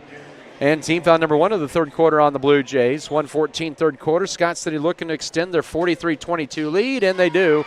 Gentry, a 68% free throw shooter, makes it a 22-point game, yet once again matching Scott City's largest lead. 70 seconds left third quarter, left corner ago. Here is Randa driving in, trying to get around Felker, does so underneath the basket, then to Mendez, and right to Piper Fox in a turnover, 19th. She's trying to get around Wilson, but then gets it poked out of bounds by Wilson.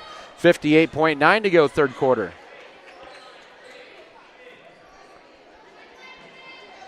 Or 44-22 rather your score.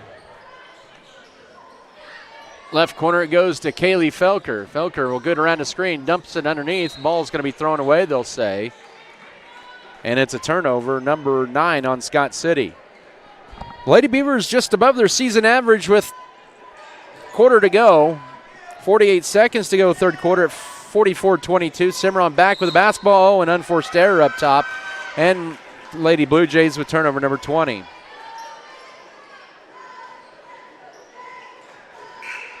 And back into the Cimarron lineup will be Alyssa Bogner. She will replace Ashlyn Randa. Nope, correction, it'll be Emery May out. A little confusion there on who to check out, and Coach Stebbins like, Emery, it's your turn to come out. I don't know if those are exact words, but I'm pretty close. 40 seconds to go, third quarter. Scott City with the ball, left baseline. Here's Fox trying to get it to Kaylee Felker. A little bit hot of a pass, and Scott City with the turnover. That's their 10th of the night. And so the Blue Jays will sub in 3. It'll be Kinsey Hessman, also Taylor Copper and Kinley Frink. 1.1 between game clock and shot clock. 36.1 to go third quarter at 44-22. In the front court, he goes to Copper, now up top to Gentry Wilson. Wilson looking to feed it in, does so. Hessman double team, puts it up too strong. Felker gets pushed as she had the backside board. And Hessman with the foul. That's just her first. Team foul number 2 of the period. It's a good help defense on that zone by Scott City, making it a tough shot for Kinsey Hessman, and Felker had the backside board. Shot clock off. Scott City up 22 with 24 seconds to go third quarter at 44-22. Realize when you sit by the student section, nobody ever sits down. It's a lot of movement. And a 3 for Fox in the left corner away strong. Kinsey Hessman with the rebound. 11 seconds to go third quarter. Fox trying to hit her second 3 of the year that time. And now Frink with it left corner to Wilson. She'll fire up a 3, too strong, but right to Peyton Gentry. And then stolen away, bank shot too strong by Bogner, and that's how your third quarter comes to a close. 44-22 Lady Beavers after 3. Back in a minute for the fourth period of play. This is Scott City basketball. Is it time to change up your ride? BBN is sponsored by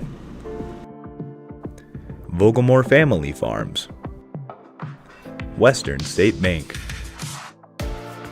Scott Co-op, Scott County Hospital, Chaplain Real Estate, State Farm, White's Food Liner, Backyard Blooms and Garden Center,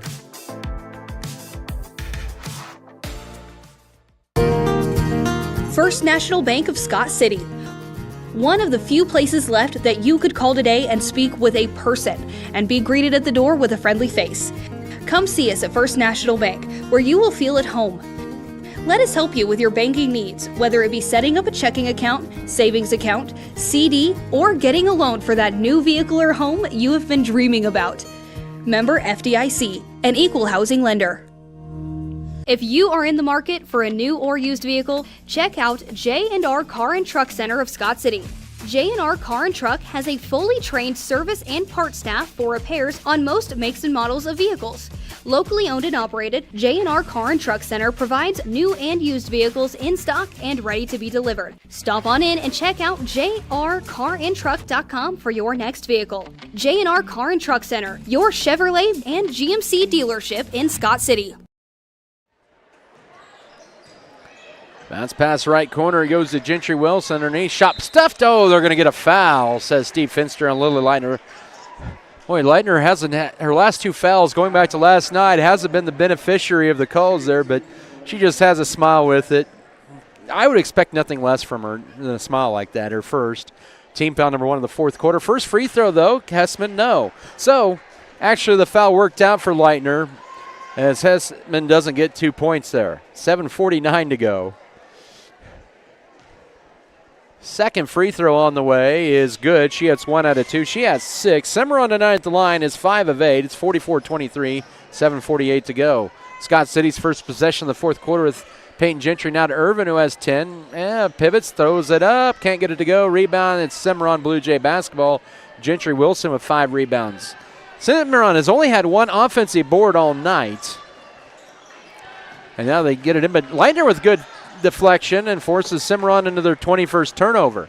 7:24 to go, 21-point Scott City lead. Irvin with the left corner. Looking to drive in. No. They call it An offensive foul on Kaylee Felker, I guess. That's her third. 7:18 to go. It's hard to see from where I was at, but official saw something that pointed toward an offensive foul with 7:12 to go. Left side to Taylor Copper. Out high, goes over right side to Gentry Wilson. Now in the paint. Oh, that's going to be a travel. And both teams starting to turn the ball over here to begin this fourth quarter with 7:03 to go.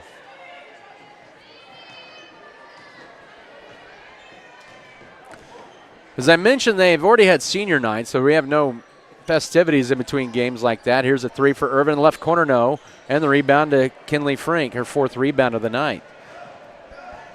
Irvin trying to go for the trifecta of triples. Frink with it, now goes right side, 6:40 to go. Around the screen is Wilson, left wing to Taylor Copper, back to Wilson up top. 2 to check in for Scott City, next dead ball entry feed in. Good position for Hessman, but has to kick it back out, and a deep three on the way for Copper, no good. Rebound backside. Here's Kaylee Felker pushing it left sideline. 6:24 to go in the whistle, and a holding or hack on Cimarron, team foul number 1 of the fourth quarter. They're going to get Gentry Wilson. That'll be her first.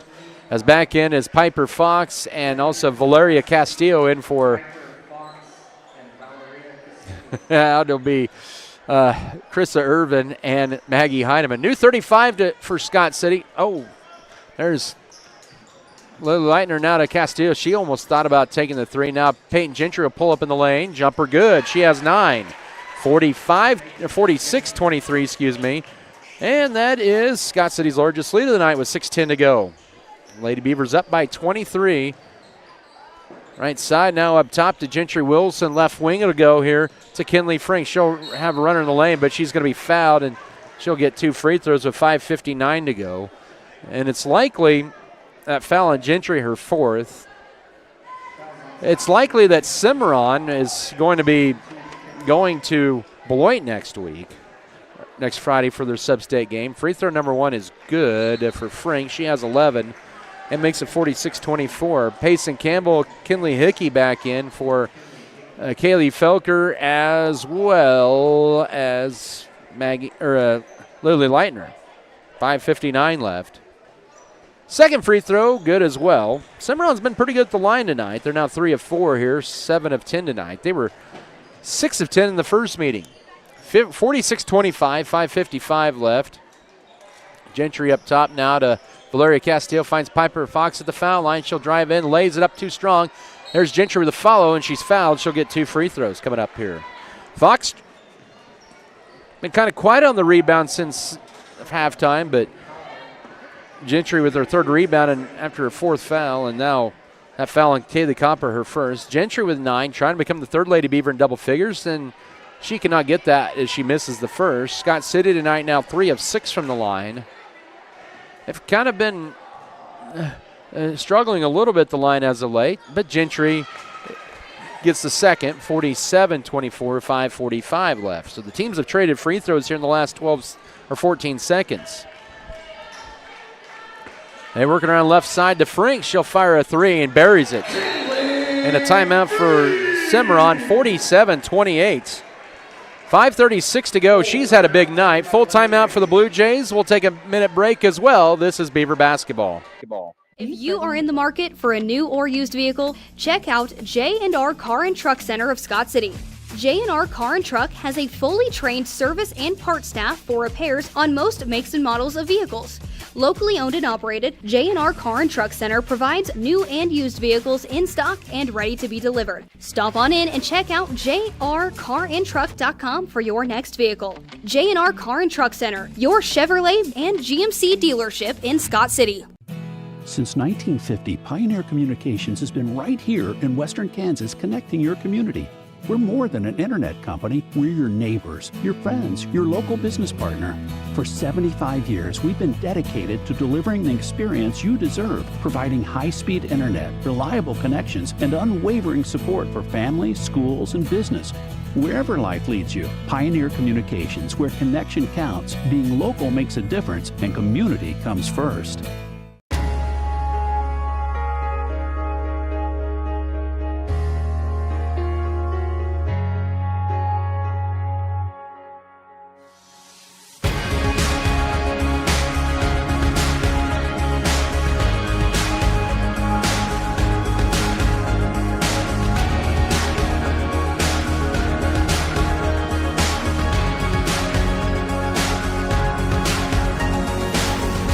She'll just drive right side. She'll go up, and they're going to call a double dribble. All righty then, turnover. 5:21 left. I did not see it, but official saw it differently. He has a better view than I do. Ball deflected out. Fox, good effort for her trying to save it into play. It'll still stay with the Blue Jays with 26 to shoot. Scott City's big lead tonight has been 22, 23, excuse me. And now another Frink three, no rebound. Taylor Copper, second offensive board of the night for the Blue Jays. Copper looking to feed it in, left baseline to Bogner. She gets it stuffed on the pass out. Now it's 23rd Blue Jay turnover. 47-28 under 5 to go. 8 of the 9 Lady Beavers that have checked in has scored. Hickey, the only one that hasn't. I thought she was getting ready to go score, but a double dribble was called on her right before that last possession. Now Peyton Gentry just turns around and fires a three and swishes it home. She hits her first three of the night, her 15th of the year, 50-28. 4:38 to go in this one. And so Scott City 5-0 this year when they've hit the 50-point mark. Coming into tonight. 4:24 to go, right side at the wing to Gentry Wilson back up top. Now that almost stolen away by Gentry, she deflects the pass out of bounds. Gentry now the team high 13 tonight is Krista Irvin, Lily Leitner, and Kaylee Felker in. That'll be Payson Campbell, Kinley Hickey, and Peyton Gentry. 14 to shoot for the Blue Jays. Near the midway mark of this fourth quarter, right wing goes over to Gentry Wilson. Now to Alyssa Bogner. Fox will try to rip it away, but she'll force a tie-up in the 24th turnover. Scott City's ball in the possession arrow. 4:10 left in this one. 22-point Scott City lead. Lady Beavers will be on the road coming up.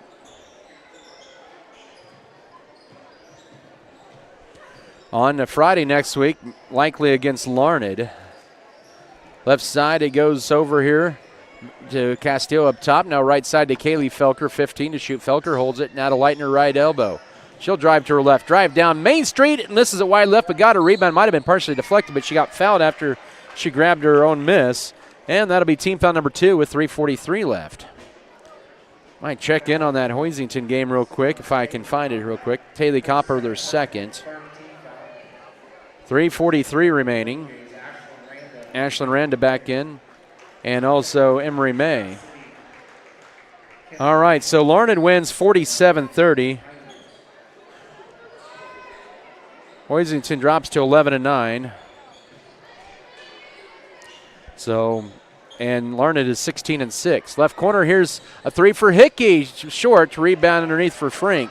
Good look that time for Hickey in the left corner. 3:25 to go and a high dribble, but now ball loose after misplayed in a 25th turnover. Here's Heineman down the floor trying to get the Leitner. Somehow gets it, and she gets her shot blocked. And bodies at the floor. 2 for the Blue Jays. Hopefully they're okay. With 3:16 to go, 2 free throws coming up here for the junior Lily Leitner. And that is the third on Emery May. So I mentioned 47-30. Hoisington girls fall to Larned. So you can get a Colby score real quickly. Leitner, first free throw attempt, it crawls off. She'll get another one. She's 0-3 at the line tonight and has 10 points. Cami Winderland makes her first appearance of the night, the senior. Final regular season home game. Huguenin up on Colby with a minute to go. Free throw missed as well, left short, and a rebound to Kinsey Hessman. 3:10 to go in this one, 50-28. So ball loose on the floor, out high. Now it goes to half court. Now it's still loose, and it's ripped away. Felker with the steal. 2:55 to go, and she stops. And now who's she going to find? She's trying to get out of a double team, gets tied up, and they're going to get a holding foul. That'll be team foul number 5 on the Blue Jays, just like that. Or let's see, is it 4 or 5 here? Hessman with her third. It is team foul number 5. Second foul, on Hessman. 50-28. So 2 free throws coming up here. That's the 5th team foul. So I think actually Felker has to stay in there. Clara Walkenstorfer was getting ready to check in, and making her varsity debut for Scott City is the junior Kayleen Estrella, the junior. 2 free throws for Felker. First trip to the line tonight. Short on the first. And Clara Walkenstorfer is going to wait here to check in with 2:48 to go. Cimarron will bring in 3 subs. Hallie Hessman, also Ashlyn Randa and Mia Mendez. Second free throw for Felker. Oh, that one rims out. Elster the rebound and the follow too strong that time. And a whistle and a foul on Kinley Hickey. That'll be her first. Good job by Estrella. The offensive board just couldn't quite get the putback. And we'll track back down to the other way, and that'll allow Clara Walkenstorfer to enter in. 2:45 left. Fourth team found the Lady Beavers this fourth quarter. 2:40 to go. Left side out high to Ashlyn Randa. We're at 50-28. Now this game kind of for the reserves. Here's a 3. Launch off to the right for Randa. Rebound tracked down out high by Gentry Wilson. And driving in, here's Randa. Throws up, hits it short. Rebound Estrella, who has a couple rebounds right out of the gates. 2:21 to go in this one. Heineman will take it across. Goes right with the pass to Walkenstorfer. Not cutting is Kinley Hickey. Now pivots, bounce, passes it out to Walkenstorfer. Gets her 3, partially blocked. Estrella the rebound, puts it up no good, and the rebound, and we're going to get a foul underneath on after Bogner grabs the board with 2:05 to go. Team foul number 5 on Scott City, and Maggie Heineman her first. So it looks like Colby is going to be going to Hoisington next week as Hoisington fell in that one. Or correction, Colby fell, looks like 34-28. Free throw on the way, too strong for Lissa Bogner. Scoreless tonight. Second free throw pending. Off to the left, rebound tipped around, and it's reeled in by Cammie Winderland. Out of a double team, she goes to the pass to Kinley Hickey. Final minute 58 of this one. And it looks like it's to Larned for Scott City next Friday night. Lady Beavers, if they want to go back there, will have to win their first 2. Here's a Heineman corner 3, too strong, but right to Walkenstorfer, puts it up. No, rebound tipped. Heineman grabs it, gets held underneath. It's going to be a tie-up. It'll be Cimarron's ball with 98 seconds to go.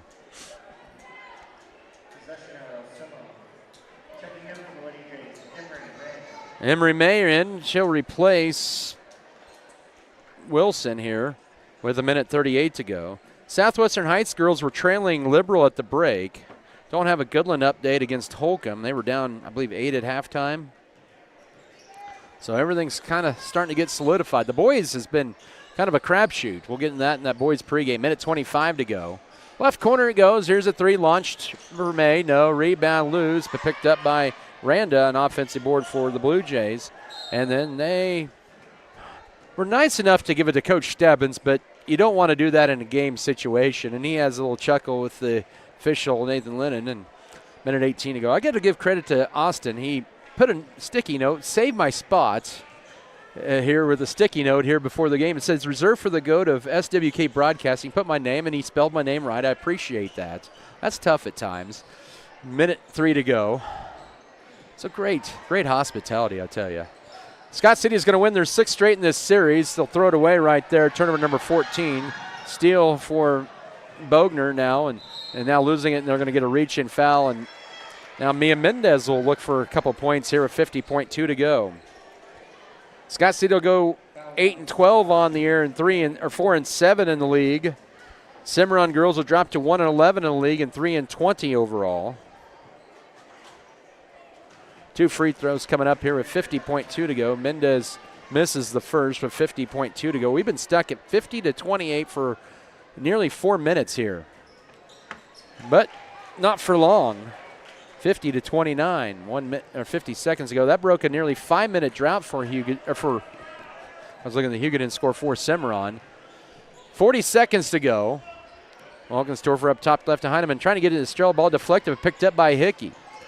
Scott City had 8 players score here tonight so far, trying to get an Estrella a little bit too high through a double team, and Scott City turn it over for the 15th time, or 14th time, excuse me. Shot clock will be off here with 30 seconds to go.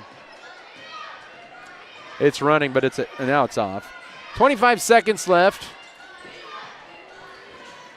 And the ball's going to be knocked out of bounds.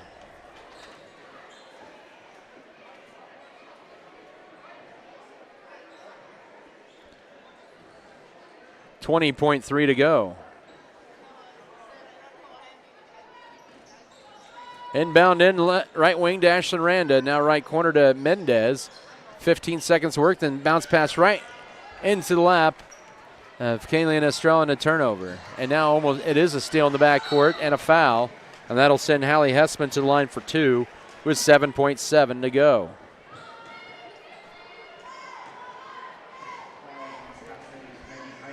Heineman picks up foul number 2. Hessman with a couple free throw opportunities here. First on the way, he's good, 50-30. 7.7 to go. Second free throw also perfect, 50-31. 7.7 to go. Scott City will just dribble this one out.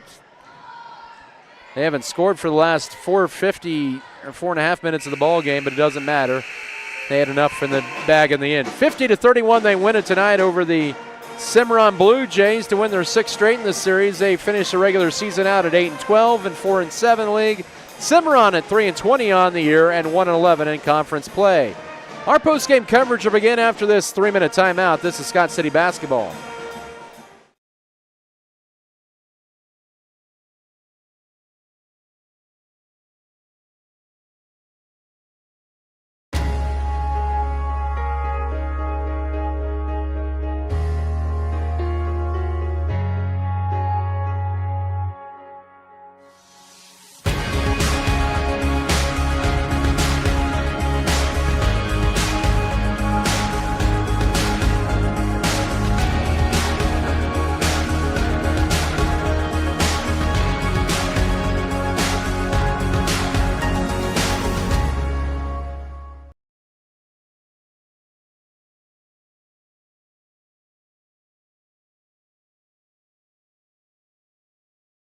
There's nothing more spacious than Western Kansas, and nobody closer than our communities.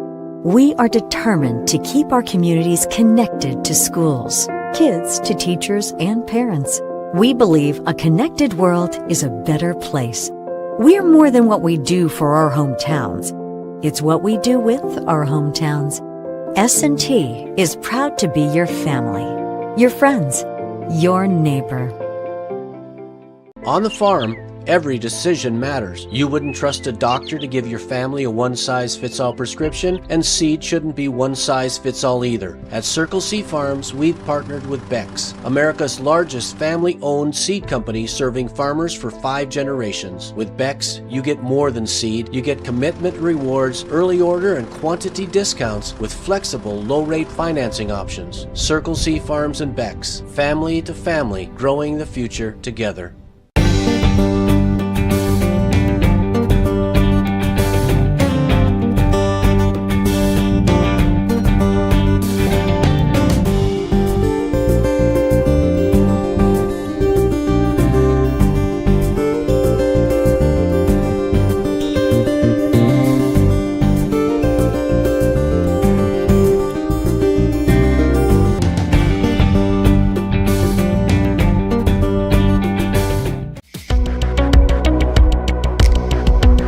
I'm David Post, and I live right here in Scott City.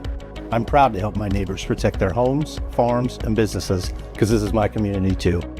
At Iron Insurance Partners, we're here for you on game day and every day, helping you protect what matters most, because your hometown is our hometown. Give us a call or stop by today. There's some reason we're all here. To create an amazing experience for each life we touch.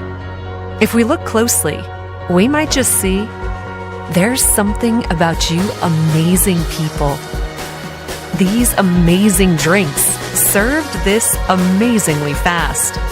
There's just something about Scooter's coffee. Great things are happening at Scott County Hospital. Our team now includes 5 family physicians and 9 advanced practitioners, ready to care for you and your family right here in Southwest Kansas. We're taking new patients, including OB care, and we're here for every stage of life, from welcoming your newest addition to supporting you as you age. Professional, friendly, and close to home. Call Scott County Clinic today. Scott County Hospital, caring for our community because we're part of it. Scott City was unable to get to that 30-point running clock, but they led by as many as 23 in the fourth quarter. Cimarron made it a 19-point game at the end, 50-31. Final numbers here tonight: Peyton Gentry leading the way for a second straight game with 13. Chris Irvin with 10. Lily Leitner with 10. Piper Fox with 8. Also tonight, after that, it was 2 for Maggie Heineman, 2 for Payson Campbell, 3 for Valeria Castillo, and 2 for Kaylee Felker. For the Lady Beavers, they were just 4 of 11 at the line tonight. They had 15 fouls. They had 15 turnovers as well. They had 19 steals. They had 23 rebounds tonight. For Cimarron, they were led by Kinley Frank with 15 points. 6 for Kinsey Hessman. That's not right. She had 8, I beg your pardon. 8 for Kinsey Hessman. That was 23 of their 31 points right there. 3 for Taylor Copper. And 2 each for Tegan Escom and Hallie Hessman, and 1 for Mia Mendez. The Blue Jays were 10 of 16 at the line. They would have 26 turnovers, 8 steals, 10 total fouls, it looks like, yep. And 5, 10. And they had around 20 rebounds as well tonight, did the Blue Jays. Scott City, though, Lady Beavers do prevail here. Actually, did get updated final. I said that score wrong, 34-28. It was actually 40-28 for Hugoton over Colby. And so it was 34-28, 1 point in that game. It was 40-28 final. Larned over Hoisington 47-30, so we pretty much have that all locked in here, that middle anyway. Scott City will be going to Larned next Friday. That's unofficial. Ellsworth will go to host Phillipsburg, and Colby will go to Hoisington. Holcomb will host Nickerson. Cimarron will probably be going to Beloit, and Lions will be going to Lakin. Russell, either Goodland or Southwestern Heights. Norton, same place there. So pretty much all the girls' sub-states are all but set there unofficially, and so that's kind of how that shapes up. So Lady Beavers win it here tonight. They finish the regular season out at 8-12. So it looks like it's to Larned next Friday for round 2 of the Indians. And we'll take a 3-minute break. We'll come back with our boys pregame with head coach Brian Gentry. So we'll come back in 3 minutes. This is Beaver basketball. 911, what's your emergency? This is Circle C Farms, and we got a major situation. Farmers are getting more than just high-quality seeds with Beck's hybrids. There are commitment rewards. Sir, slow down. Is anyone in danger? Only if they miss out on early order and quantity discounts and flexible low-rate financing options. Sir, that's not exactly an emergency. Are you kidding? Around here, that's big news. Well, sounds like you're not just planting seed, you're planting a future. Circle C Farms and Beck Seeds. More than seed. It's family and growing your future.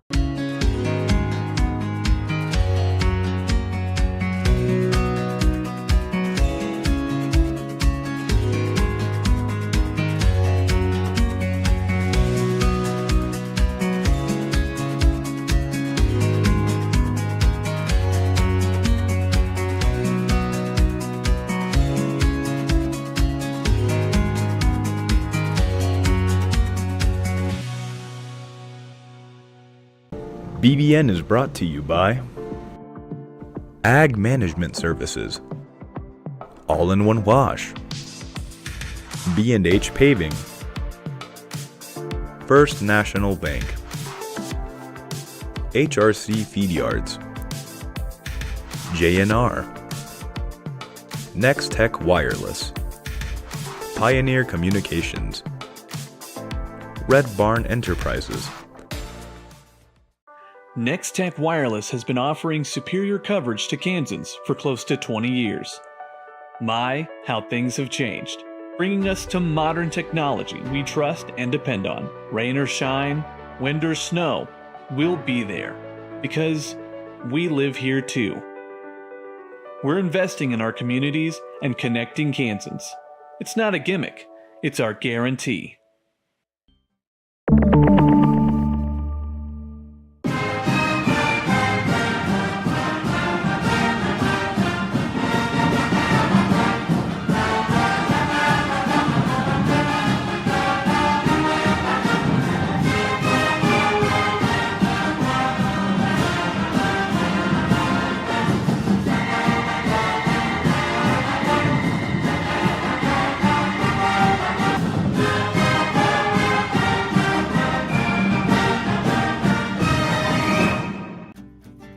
Check out Axis Seed Red Barn and see how different we are. As a locally owned independent regional company, we tailor the seed, fertility, and biological products we offer to your farm. Through the Max Yield system, we recommend locally tested solutions because your farm is more local than any set of data from anywhere else. Axis Seed Red Barn. Your farm, your future. That's our focus. At American Implement, we believe that education and athletics play a crucial role in uplifting communities. Our commitment to supporting farmers aligns closely with the values of teamwork and resilience found in sports. By investing in local initiatives, we enhance individual lives and strengthen community bonds for a brighter future. American Implement, indebted to the past, committed to the future. Quickly behind the rearview mirror. Yeah, I mean, in order to do that, we got to come out and play well.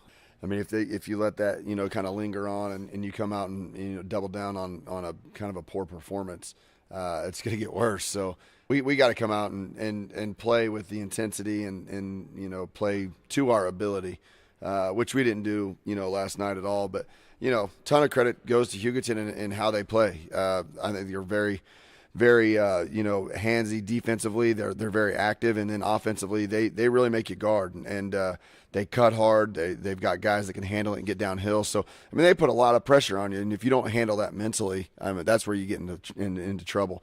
I think we saw some guys last night try to do some things and force some things just to try to make something happen, even when it was still relatively close in that first quarter. I thought we were playing uncharacteristically. So we got to be mentally a little sharper with execution and not settling. But more than that, these guys need to come back tonight and really get after it defensively. You get the second game here in 2 nights here, and you go back on the road here. But it's a game also. It's a little different starting lineup for you guys, and I thought maybe did that kind of mess with a little bit of the rotation last night? I mean, there was a couple factors in there that led to some of that, but I don't know. I thought early on actually we were okay defensively as far as we were able to match up with their size a little bit better with the starting lineup with Brendan and Mickey both in there. Unfortunately Mickey got into early foul trouble, and then Avery kind of followed him after that, but. So, I mean, that messes with it, and also down another player. So we didn't have the same normal rotation, but I don't know. When it went bad, it got really bad, and it happened in a hurry. So, there's a lot of things out there that, maybe we should have done differently. I mean, even like calling a timeout, but it happened so fast that it's like, what's a timeout going to do at this point? But, it's definitely a game that, you're lucky to coach high school kids because they'll probably put this in the rearview mirror way before I do. And they're going to be ready to bounce back tonight. Once again, Coach Brian Gentry here pregame. Scott City takes on Cimarron. This is a 4-18 team, but I tell you what, you look at their record, and I don't think they're any indication of a 4-win team, and they don't get blown out, and that can make it challenging for teams at times. Yeah, I mean, if you look at a team's record and you're just judging it on that, I mean, you're going to be wrong about what you see from Cimarron because they're always a team that plays really, really hard, almost to a chaotic standpoint, where you never know what's going to happen. But then they've got a really good post player in the Sunday kid, and he took it to us the first time we played him. So we've got to be better on him. Our guards need to get after it, but a team that, they don't back down from anybody. They meet every challenge, head on. And I know Chris will have them ready to go tonight. All right. Hard to believe it's regular season finale for Scott City taking on the Cimarron Blue Jays. Coach Brian Gentry here in the pregame. Coach, thanks for the time again, as always, and good luck to you guys. All right. Thanks, Adam. That's Scott City Beaver coach Brian Gentry. Your pregame interview brought to you by Farm Bureau Financial Services with Hunenberta Benz and Scott City and Leota. More to come in your pregame show. We'll have a breakdown of the matchup. Also bringing starters, keys to the game, and the tip-off after this timeout. This is Scott City Beaver basketball. And Scott City is your full-service florist. City Eye Center has been a leading provider of optometry services and vision care products in the Scott City community since 1999. Our experienced eye doctors offer comprehensive vision examinations that our Scott City Optometry office specializes in the diagnosis and treatment of a wide array of eye diseases, conditions, and problems. We use advanced diagnostic technology, and we are committed to improving the quality of life.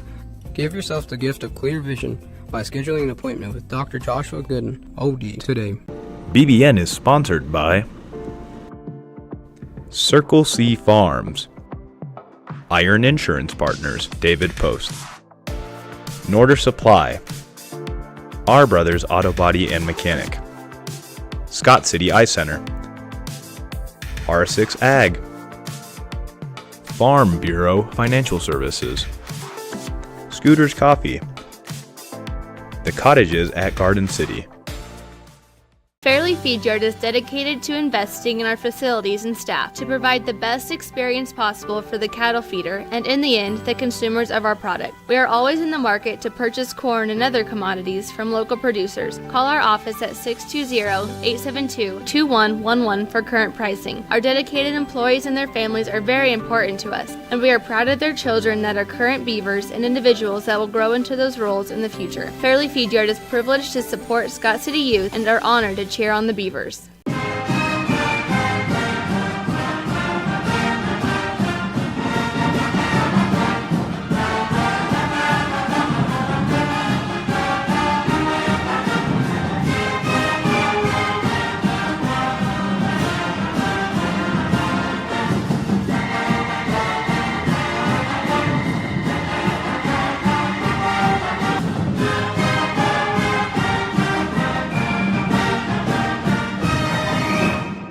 As your local community foundation, we are dedicated to preserving local wealth so the communities in and around Scott County will forever remain an attractive place to live, work, and raise a family. We respond to the needs of our community through grant making, scholarships, and other special projects. Visit us online at scottcf.org.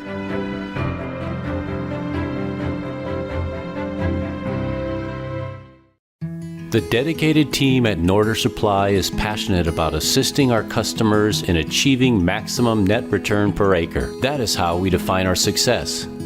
Through unparalleled agronomic advice and best-in-class customer service, you can depend on us to do what is best for your operation. Ask them today about their spot-on service and how it can fill your needs. Norder Supply. Plain talk, exceptional results.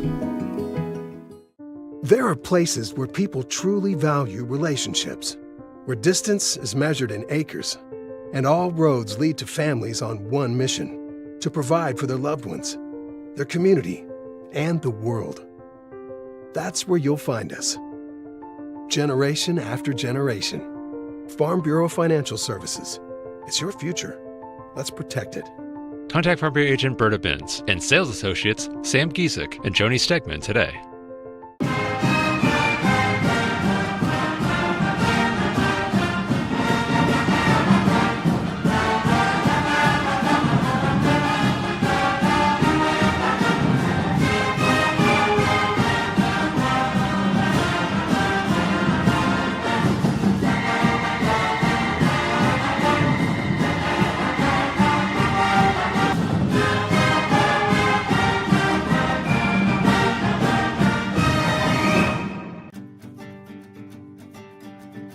The Max Yield System from Axis Seed Red Barn is your customized solution.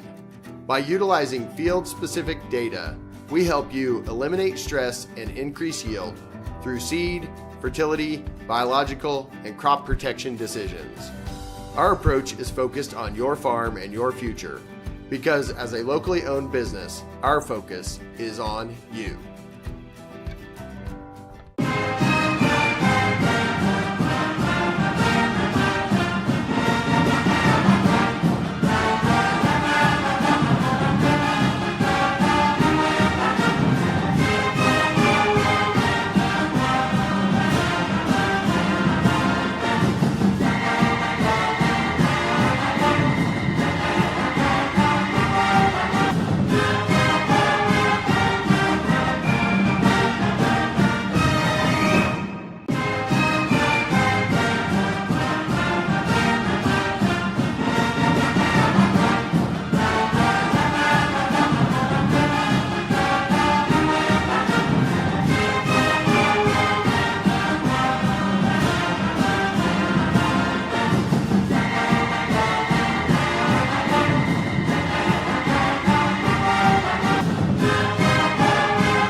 Furrow Heating and Cooling of Scott City is a proud sponsor of Beaver activities.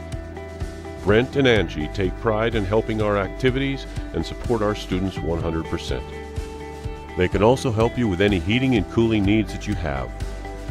Give Furrow Heating and Cooling a call at 620-872-3508 and see if they can help you with your needs today. The world needs more farmers. People who know the land. People who support rural communities. People who are as diverse as each acre they care for. But unless you've been born and raised on a family farm, it's nearly impossible to become a farmer. That's why we are building a team of people from our hometown and across the world to do what they love. We are not just a family farm. We are a multi-family farm. We are Volgamore Family Farms.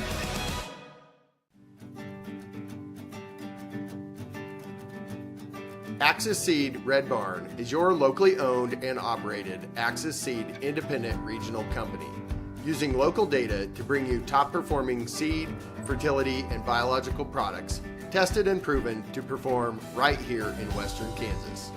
Axis Seed, your farm and your future. That's our focus.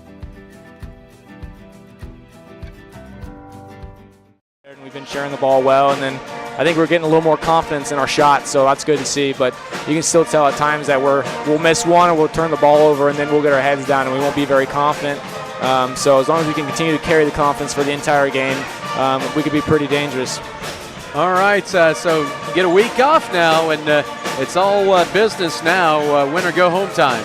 Yeah, exactly. I told the girls I feel like we're, I don't know if peaking is the right word, but I think we're getting to our potential here and playing our best basketball here late, which is exactly what we wanted to do, and that's kind of been the message, throughout the injuries and sickness that we've had this year is, you got to continue to play hard and grow, but just make sure that whatever we do, we're playing our best basketball at the end of the season. And I think we're real close to that. We just got to continue to clean up some things and not play so sloppy at times, and if we can do that, then we'll be really good, and I think we'll be a tough team to beat. Coach Justin Furrow here joining us here. Lady Beavers close out the regular season with a win, and thanks again for the time, Coach. We'll see you next week. All right, thanks, Adam. All right, once again, comments from Coach Justin Furrow. Lady Beavers winning it here tonight, 50-31. We'll take a 1-minute break. We'll come back with the boys pregame and more. This is Scott City Beaver basketball. This is Rebecca from your local Scott City's hardware store. We love giving back to the community. Are you struggling with low energy or just not feeling like yourself? Do you need to make time for self-care and rejuvenation? Come see us at Elevate You. Elevate You is a hometown medical spa that offers a relaxing environment. We offer aesthetics such as Botox and are your comprehensive source for lab draws, injectable and IV therapies, weight loss consultation, and hormone treatment for men and women. Elevate yourself and set up an appointment today with Elevate You. Located at 105 West 11th Street in Scott City, text or call 872-7675 or find us online at elevateyoumedspa.com.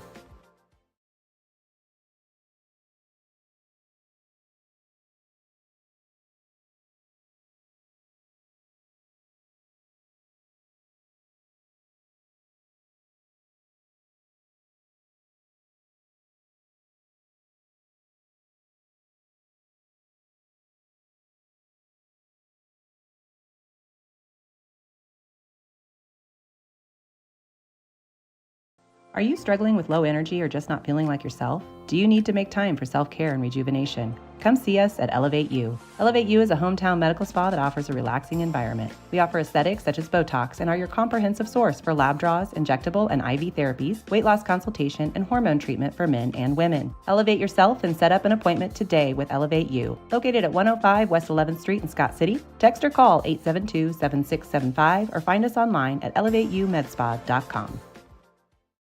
That's Liberal.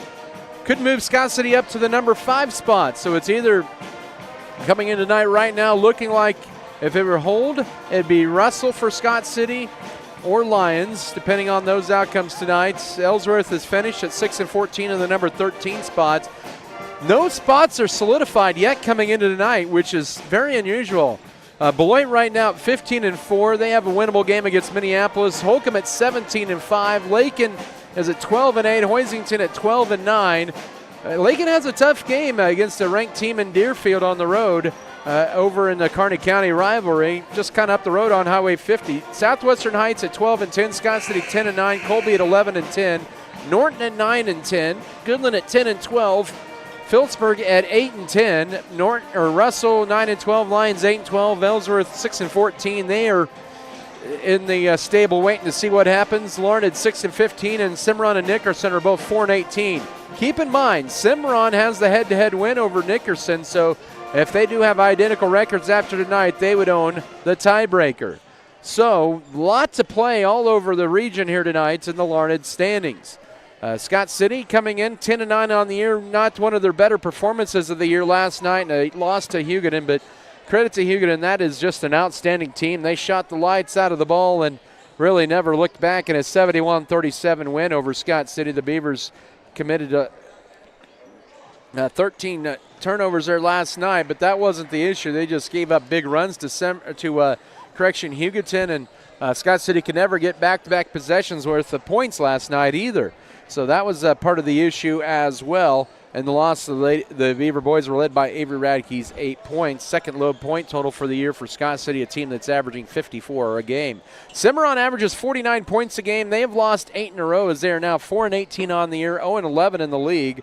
They're under fifth-year head coach Chris Chilton, but they do it really at a balanced attack here.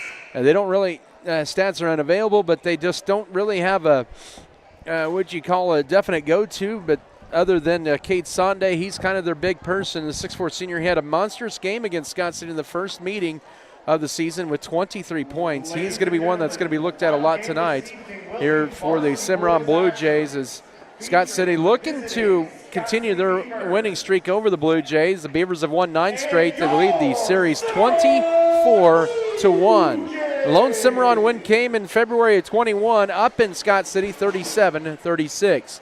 All right, so let's move on, and starting lineups tonight presented by Security State Bank. For Scott City, coached by Brian Gentry in his 10th season, assisted by Joey Meyer and Drew Kite. It'll be Avery Radke, the 6' senior, averaging 11.9 points and 5.7 rebounds a game. Drew Metzger, the 6' junior, averaging 4.4 points and also 3.6 rebounds. Cooper Irvin, he is a 5'9 sophomore, 4.9 points and 2.9 assists a game. Also, Junior Mesa, 6' junior, averaging 14.2 points and 3.2 rebounds a game. And Mickey Gossman, the 6'4 junior, at 5.8 points and 3.6 assists per game. Avery Radke, Drew Metzger, Cooper Irvin, Junior Mesa, and Mickey Gossman. For Scott City, coached by Chris Chilton in his 5th season, assisted by Todd Hamilton and Mitch Reidenauer. It'll be Asher English. He is a 5'9 senior. Tanner Hamilton, a 5'9 senior. Also, it is Colby Wilson, a 6'1 senior. It's an all-senior lineup. Diego Salto, a 6' senior, and Kate Sonde. Those are your starting lineups tonight for the Blue Jays of Cimarron. And so your starting lineups, once again, presented by Security State Bank. Basketball once again presented here by Stevens Veterinary Service. State Farm Insurance, Spencer Pest Control, Sharp Shooting Supply, Security State Bank, Scott Pro, Scott County Records, Scott County Hospital, Scott Cooperative Association, Scott County Abstract and Title, Scott Community Foundation. Keys to the game here tonight. Presented here by State Farm agent Michael Trout. Key tonight for Scott City, I think they just have to go back to Scott City basketball, moving it around, winning it with defense. Second is going to be patience. This is a Cimarron team that does not get blown out, as I've mentioned earlier in the broadcast or in the pregame. They do not get blown out. They will play right to the end. Those are your keys to the game. Scott City tonight wearing those road navy blue uniforms with the lighter blue numbers and letters. Cimarron in their home whites with the navy blue numbers and letters and lighter trim. It's going to be a tip won by Cimarron. We're underway. It was Mickey Gossman against Cade Sonday. The Beavers are open up in a man-to-man defense. You know, the attention to detail is going to be big on defense tonight for the Beavers. With it is Hamilton up top. Metzger has that Simon Hamilton a drive in. Hangs, shoots, bank shot, got it. 2-0 for Cimarron. 7:40 to go first quarter. The Blue Jays draw first blood. Scott City's first possession, left side. This is going to be fun. Cooper Irvin with it, trying to drive to his left. He'll penetrate here, and now up top, here's Mesa. Mesa with it, had 7 points last night. And now to Mickey Gossman, 13 to shoot. Looking for a cutter now. Radke has it up top. Radke had 14 in the last meeting. Driving in is Metzger with 7. With 6, Scott City needs to go. Right corner to Mesa. Spots up for a 3-ball. No. And the rebound loose, but picked up by the Blue Jays. Salto originally had it. 2-0 Blue Jay lead. Scott City trailing, and Blue Jays with the ball. 6:55 to work first quarter of play. Right side, it goes over to Tanner Hamilton. Hamilton around the screen up top. Uses up his dribble, 15 to shoot. Almost a 5 count out high to Salto. Now back over it goes to Hamilton. 10 to shoot, now out high to Colby Wilson. Wilson with 8, with 7, back to Hamilton, right wing. Looking for a cutter with 5, with 4, lobs it, and they're going to get a foul with 2 on the shot clock, and that'll be on Avery Radke, his first, Scott City's first foul with 6:33 to go, and that hurts with late in the shot clock on a good defensive possession by the Beavers. Radke cannot afford to get into foul trouble. We saw what happened last night when he did, and Huguenin went on a big run. And it goes to Sonday. Goes up over Gossman. Short. Rebound. Fought for underneath. This is going to be last touch by Cimarron. It's going to be Scott City's ball. Nobody for the Beavers went and got the basketball. That's got to be frustrating for Coach Gentry there with 6:27 to go first quarter, 33 to shoot. Inbound in right side to Asher English up top. They're working around left side to Colby Wilson. He'll penetrate. Kicks it right side. English will fire a 3. Short. Rebound, Salto gets it, and he's fouled. And already 2 fouls on Scott City.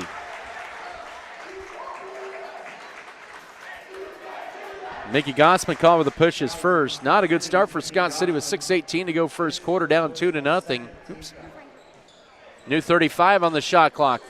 Possession's been down here for quite a while. Salto with it, now left block to Hamilton. Guarded by Irvin, drives in. Pump fakes back to Sonday for a 3, and that is too strong. Long rebound to Cooper Irvin for Scott City. Beavers trailing 2-0 with the ball.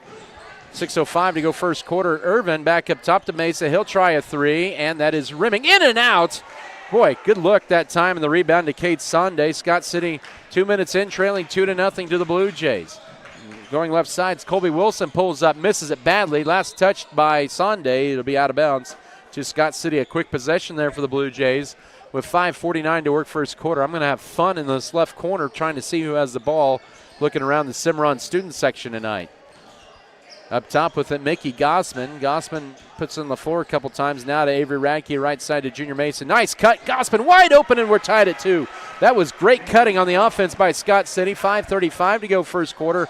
And we're tied now at 2. Great offensive set for the Beavers, and then bounce pass thrown in the hands of Avery Radke. 3-on-2 numbers, and then Radke tries to be unselfish, and he throws it right back to Cimarron. Here come the Blue Jays with numbers. Wilson drives in, blocked by Gossman, and out of bounds. It'll stay with the Blue Jays with 29 to shoot. First period of play.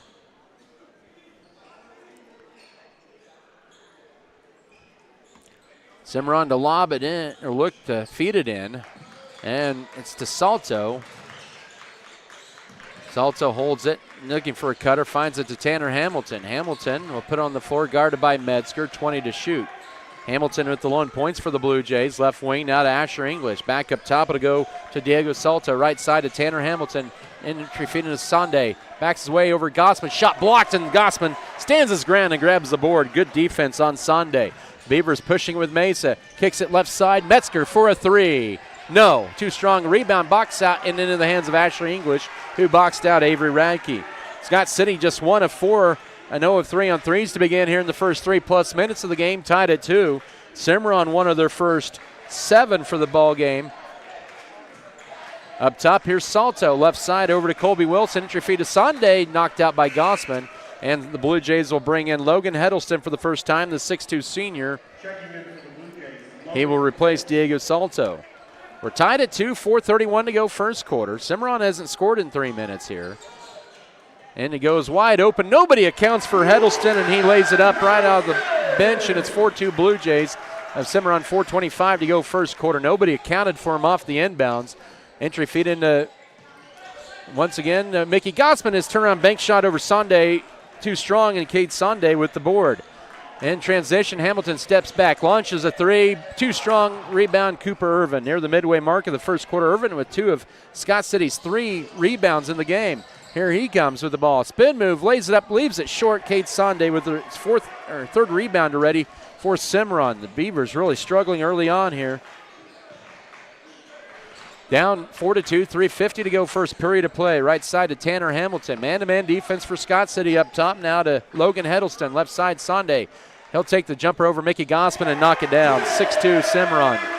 3:40 to go first quarter. Caston Wren to enter next dead ball for the Beavers. Up top to Gossman. And now to Avery Radke. Irvin with it up top. Looking to drive in. He'll dish it right side. Radke will try a three. Good! That's good for Scott City. They needed that. 6-5, 3:20 to go first quarter. Breaks a mini 4-0 Cimarron run. Both teams. Oh, that's over and back. They're going to call a blocking foul. That should have been over and back, right in front of the official. And that foul on Drew Metzger's first. Cimarron, or 3 fouls already on Scott City, none on Cimarron. Boy, that was an over and back that Cimarron will catch a break on. Brendan Cook, Caston Wren in for Scott City. Also in is Ethan Sunday for Cimarron. Here's we're at the 3-minute mark of the first quarter of play. Colby Wilson with it up top, goes right to Tanner Hamilton. Hamilton jump stop, they're going to get a push on Drew Metzger, and that's his second, and team foul number 4. Cimarron yet to commit a foul, so Metzger with 2 early fouls, and now Cooper Irvin has to come back in to replace Metzger with his second personal foul. 6-5 Cimarron, 3 minutes exactly to go first quarter. Wilson to inbound it. 6-5, 8-5 with 2:52 to go first quarter. Heddleston with 4 points off the bench for the Blue Jays. Here's Irvin trying to drive in. Pump fake, gets hammered going up hard, and that'll be 2 free throws, says the official Nathan Lennon.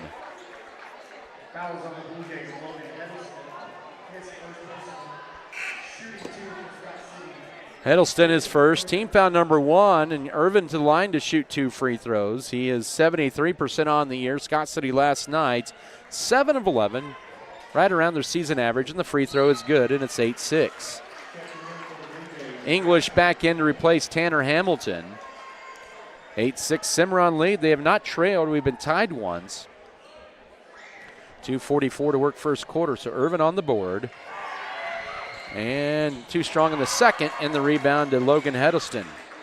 Scott City's also being out-rebounded 7-3 in this first quarter. 2.5 to go, opening period. Over the right wing to Ethan Sunday. Looks, surveys, looking for a cutter. Back up top, and it's stolen away by Irvin almost. And then, oh. Nope, okay, he gets it corrected to Steve Finzer. He initially signaled Cimarron basketball, but that's good defense by Cooper Irvin. It's going to be turnover number 2 on the Blue Jays. Good piece of officiating, correcting a mistake there initially. So Scott City's ball back, down 8-6, 2:25 to go first quarter. Junior Mesa with it up top, bounce pass to Brendan Cook, and now back to Cooper Irvin. Irvin with the dribble goes to Junior Mesa, wanted to take the three. Now he'll penetrate left baseline, backs his way in, looks for a cutter, finds Cook out high, pump fake. Oh, he travels with it up top, and Scott City with the second turnover. 8-6, 2:09 to go first quarter. The Beavers have never led. They've been tied at 2 once early on. Inbound into Colby Wilson. He'll be guarded by Irvin. He'll pressure the backcourt by Scott City. They'll get it across. Mesa knocks the ball out of bounds. 1:59 to work first quarter. Stays with the Blue Jays with 26 to shoot.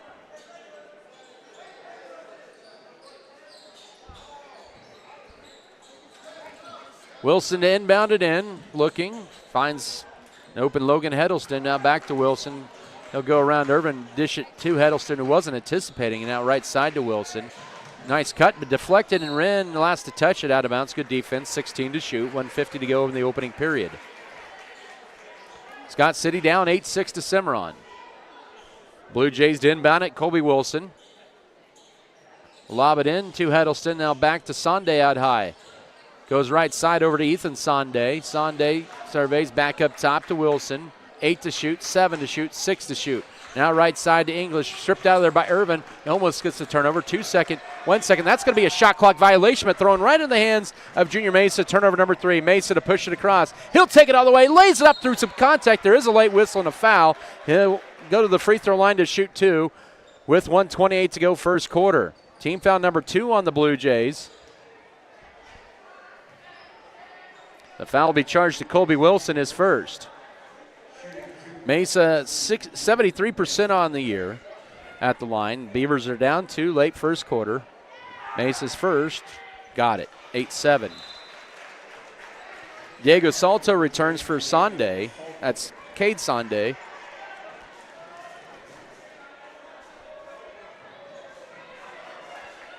This is for the second tie of the night. And Mesa buries it. 8-8. Good, strong aggression. Scott City needs to get a little bit more downhill like they have a couple of times here. And here's Wilson, lead pass, and then wide open behind the defense, and it's Heddleston for 2. He has 6 of their 10 points with 1:20 to go first quarter. 10-8, Cimarron leads. Irvin with it up top and a reach-in foul. That's on Ethan Sonde, his first. Cimarron's third team foul. Scott City's been whistled for 14 fouls in the first quarter. So it's 10-8 Cimarron with 1:16 to go first quarter. That time the Beavers got beat down to the court, and Cimarron made them pay for it. Mesa will take it in the front court. Got a screen from Radke. Minute 10 to go. Blue Jays in a man defense, trying to get it in. Cimarron knocks it out. Wren tried to get it into Cook. Cimarron deflects it out of bounds. 27 to shoot. 10-8 your score. Mesa to trigger it in underneath the Scott City basket. Into Wren, left corner. Now he'll drive in, goes out high to Irvin. Irvin into Cook, power dribble, goes up, bank shot, nobody gets fouled. That'll be on Diego Salto, his first, and team foul number 4. Cook, who went 0 of 3 at the line last night, has a chance to redeem himself there with 61 seconds to go first quarter. He had 2 points last night, did not score in the first meeting against the Blue Jays. He is a 46% free throw shooter on the year. First of 2 on the way, too strong. And Kate Sonde in for Logan Heddleston, who has 6 of the 10 points for Cimarron. Mickey Gossman to check in if Cook can hit this second one, and he does. He hits 1 out of 2. Scott City now 4 of 6 of the line in the first quarter, but they trail 10-9, 1:01 to go first quarter. Gossman in for Cook.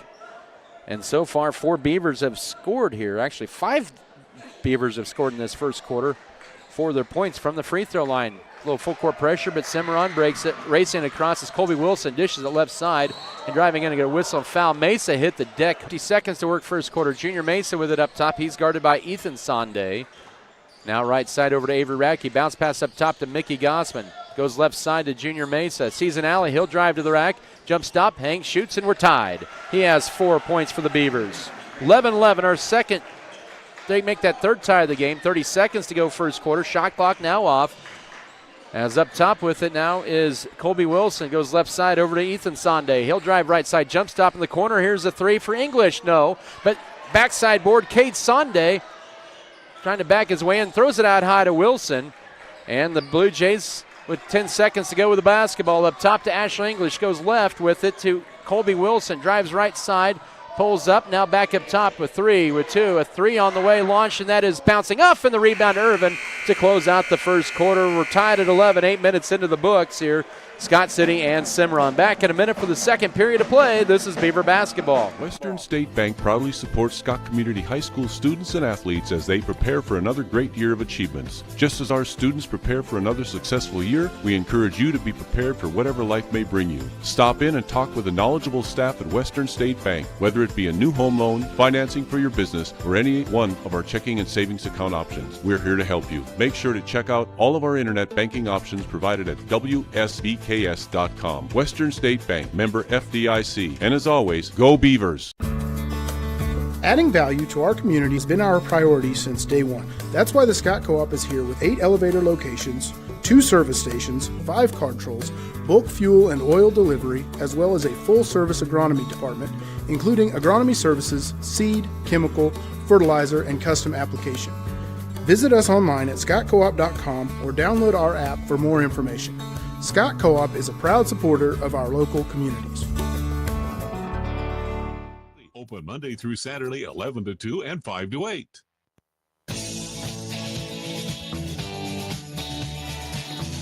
It'll be Scott.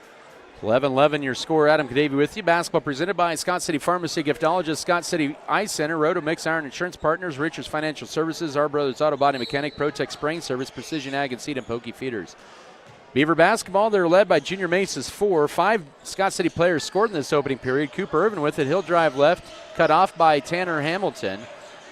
Logan Heddlestall. The Beavers were 4 of 6 to the line. Cimarron 1 of 2. There were 9 combined fouls in the first period.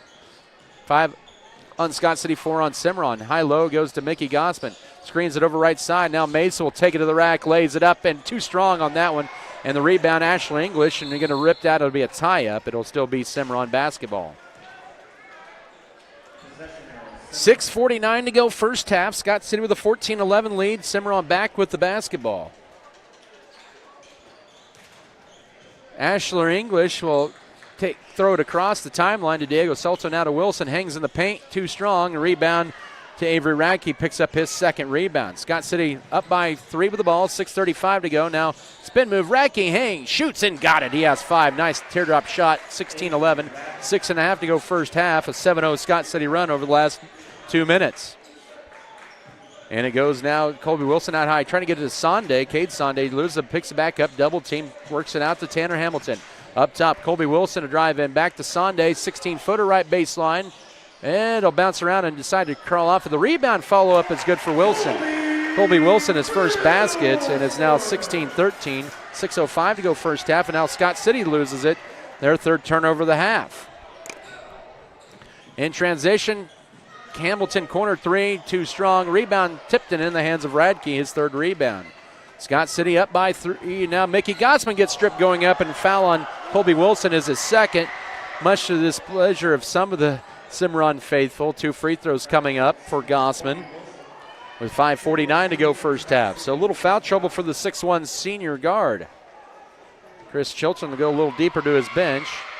First Mickey Gossman free throw is up, leaves it short.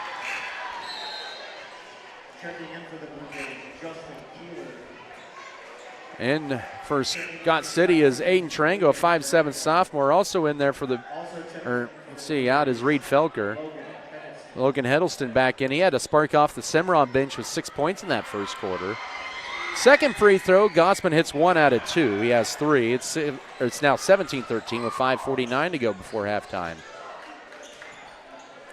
As brought in was Justin Keeler, the 6'1 junior. He has the basketball. Oh, he almost traveled with it in the front court left to Tanner Hamilton.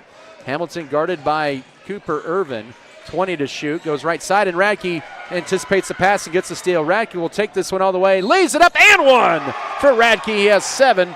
And it's now 19-13 with 5:29 to go first half. It's a 10-2 run over the last 4 minutes for Scott City. And free throw coming up for Radke as well. I believe that's on Hamilton, his first, and it is. Radke with 7, make it 8. 20-13. Scott City is on a 9-2 run in this second quarter. Cimarron wants them out with 5:29 to go first half. Basketball presented here By Platinum H Insurance, Plain Jan's Perfect Auto Detailing, Pioneer Communications, New Life Market, Norder Supply, Miller Veterinary Clinic, Midwest Mixer, MedSur Family Farms, Low Tree Farms and Livestock, Lebanon Lawn and Tree, Jackson Legal Group, and JF Beaver Advertising. If you're the Beavers, you just need to keep putting the hammer down here. They've turned it up a little bit on defense here. They have a 20-13 lead with 5:29 to go, second period of play. Trailed most of the first quarter, tied it up for the third time at 11 toward the end of the first quarter in the final 30 seconds, and then scored the first 5 points of the second quarter, and now are on a 9-2 run here in this second quarter, in the first 2.5 minutes.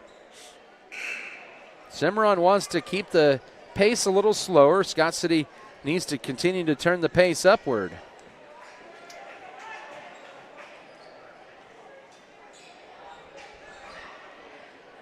(20-13), 5:29 to go first half out of the 32nd. Cimarron Blue Jay timeout. They'll get it inbounded into Hiddleston. He'll lead it to English. And now right side, here's Sonde. Shot up, no, but a blocking foul. That's on Mickey Gossman, and that's a big one. That's his second. Scott City's first of the period. Cade Sonde to the line to shoot 2. And Reed Felker will check back in for Scott City. Sonde, his first trip to the line, so far 2 points for him tonight. First of 2 free throws is good. And Cimarron now 2 of 3 at the line. It's 20-14 with 5:24 to go first half. Felker back in. Gossman exits with 2 fouls and 3 points. He also has a rebound. Second Sonde free throw is up, and that'll sneak in, make it 20-15. Back to within 5 of the Blue Jays. 5:20 to work first half. Irvin with it now to Felker up top. Goes right to Mesa. Mesa cut the basket. Radke off the glass. Yes, he has 9. Make 10, 22-15, 5:11 to go first half. He has the last 5 for Scott City as they push their lead back up to 7. 3 minutes into this second period of play. With it up top is Tanner Hamilton. Is up, his dribble goes right with the pass, and Aiden Tarango, he's going to be called for a holding foul. Team foul number 2, Tarango's first. Good effort, though. Official makes the call there out high, right? And a new 35 on the shot clock. And Scott City continues to match up man. Cimarron inbound in the backcourt to Justin Keeler. We're in the point guard position, right wing to Asher English. Up top, it'll go now to Logan Heddleston. Lob in. Ball deflected. Good defense by Felker, then steal, then saved into play. Felker saves it, and it gets the timeout before the turnover. Good hustle that time by Mesa, and then Felker to save it after Mesa was falling out of bounds. And they get the 30-second timeout with 4:40 to go first half. So good hustle play by Scott City, preserving the possession with a 7-point lead at 22-15. Basketball tonight also presented by J&R Trucking, J&R Car and Truck, HRC Feed Yards, Haymaby Farms, High Choice Feeders, Great Western Tire, Deckmart Furniture and Appliance, Good Anesthesia and Pain Management Services, Fro Electric, Fro Ag Service, Fro Heating and Cooling, Farm Bureau Financial Services, Neil Baker, and First National Bank. 22-15, the Beavers are up by 7 with the basketball back. 4:40 to go second quarter.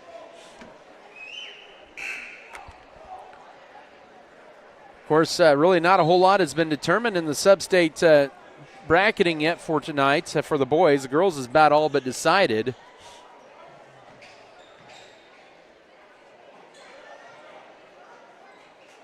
Out of the 30-second Scott City time. It's going to 7-point lead. 4:20 to go first half. Lead. 4:20 to go first half. In the left corner, Mesa open for 3. He's got it. In the left corner, Mesa open for 3. He's got it. He has 10 in a pair. He has 10 in a pair of threes, and it's 25-15 with 4:14 to go. It's at 25 of threes, and it's 25-15 with 4:14 to go. It's at 25-17. Exactly 4 minutes to go first half.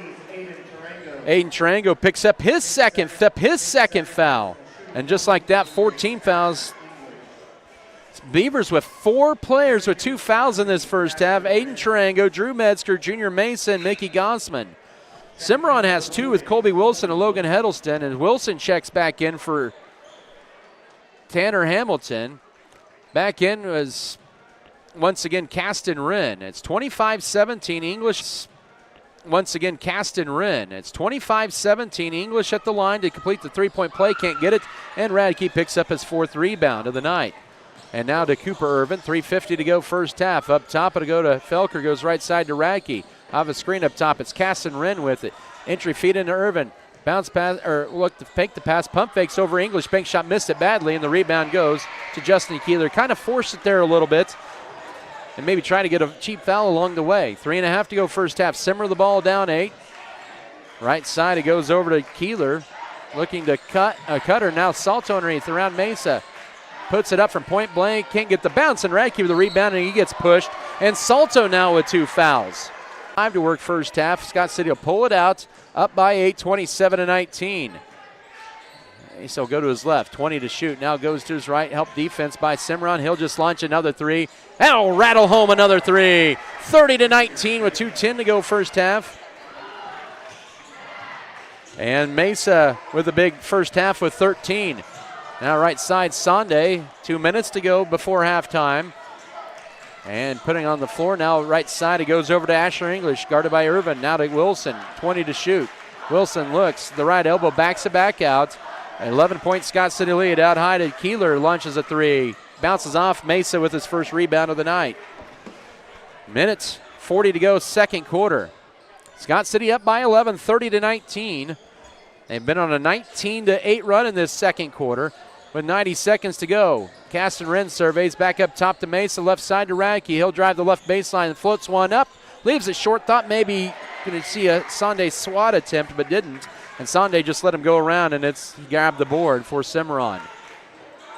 Minute 15 to go first half, 25 to shoot. Both teams have 4 fouls in the period. An entry feed here is Sunday underneath, puts it up from point blank and got it his second field goal. He has 6, 30-21 with 1:04 to go first half. He had great position around Felker that time. Final minute, back up top, it'll go to Felker up top to Junior Mesa. Almost traveled with it out high. Now to Irvin, back to Mesa, now up top to Radke. They play a weave out high, 45 seconds to go. Ball deflected, picked up by Mesa though. Left corner to Radke, open for 3. Too strong, rebound, Colby Wilson, Cimarron. 38 seconds to go second quarter. Cimarron with the ball, down 9. Driving in, here's Wilson, goes around Mesa, can't get it to go on a missed layup, and it's rebounded by Radke. Shot clock off, 25 seconds to go first, up double digits here. 18 seconds to go first half. The gym's quiets all of a sudden. Radke with it out top. Back to Mesa, 13, 12, 11. Back to Radke. He'll put it on the floor, finds Felker. Now hands it off to Radke. Drives in and grabs a foul with 7.1. He'll head to the free throw line for 2 free throws. The foul's going to be on Colby Wilson. That's a big one. That is his 3rd foul. A 7.1. Was built one season at a time. From the first seed in the spring, one season at a time. From the first seed in the spring to the long days of summer. And the final push of harvest, the long days of summer, and the final push of harvest. Every acre we manage, every partnership we honor, grounded in one simple promise: do what's right for the land and the people who depend on it. State Farm. State Farm. White's Food Liner. Backyard Blooms and Garden Center. First National Bank of Scott City. One of the few places left that you could call today and speak with a person and be greeted at the door with a friendly face. Come see us at First National Bank, where you will feel at home. Let us help you with your banking needs, whether it be setting up a checking account, savings account, CD, or getting a loan for that new vehicle or home you have been dreaming about. Member FDIC, an equal housing lender. If you are in the market for a new or used vehicle, check out J&R Car and Truck Center of Scott City. J&R Car and Truck has a fully trained service and parts staff for repairs on most makes and models of vehicles. Locally owned and operated, J&R Car and Truck Center provides new and used vehicles in stock and ready to be delivered. Stop on in and check out jrcarandtruck.com for your next vehicle. J&R Car and Truck Center, your Chevrolet and GMC dealership in Scott City.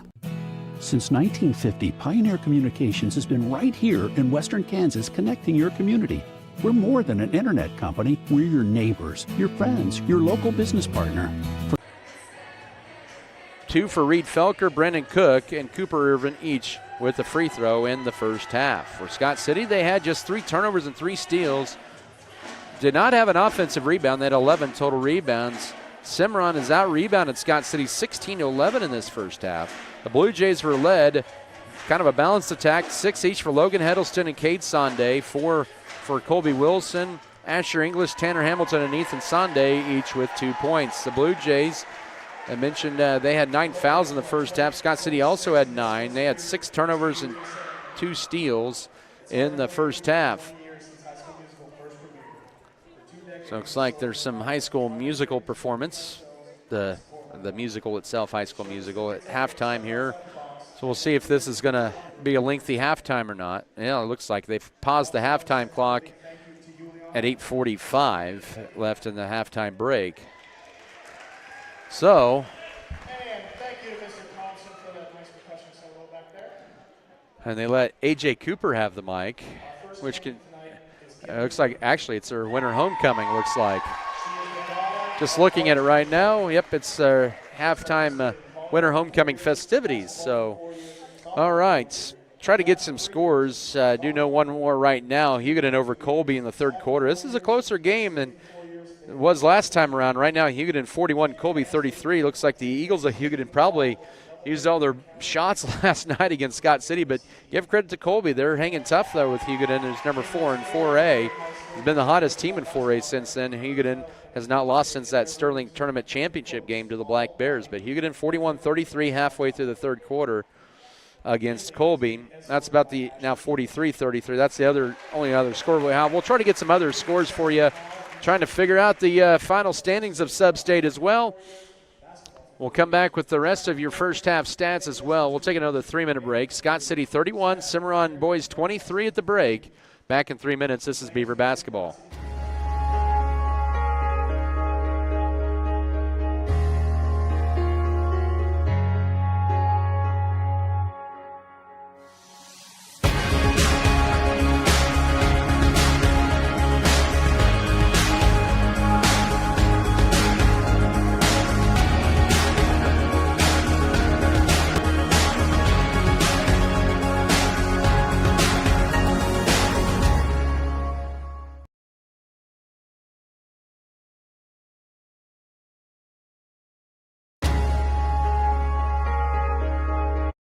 There's nothing more spacious than Western Kansas, and nobody closer than our communities.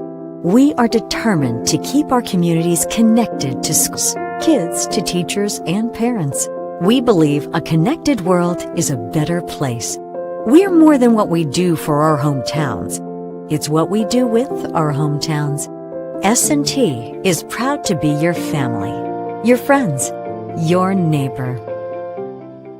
On the farm, every decision matters. You wouldn't trust a doctor to give your family a one-size-fits-all prescription, and seed shouldn't be one-size-fits-all either. At Circle C Farms, we've partnered with Beck's, America's largest family-owned seed company serving farmers for 5 generations. With Beck's, you get more than seed. You get commitment rewards, early order and quantity discounts with flexible, low-rate financing options. Circle C Farms and Beck's, family to family, growing the future together.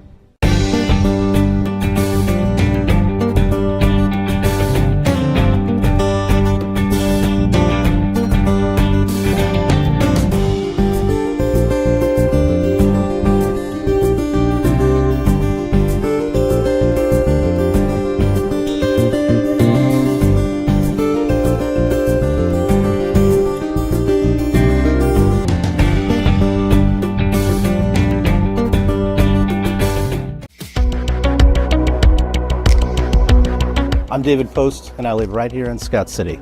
I'm proud to help my neighbors protect their homes, farms, and businesses, because this is my community too. At Iron Insurance Partners, we're here for you on game day and every day, helping you protect what matters most, because your hometown is our hometown. Give us a call or stop by today. There's some reason we're all here. To create an amazing experience for each life we touch. If we look closely, we might just see there's something about you amazing people.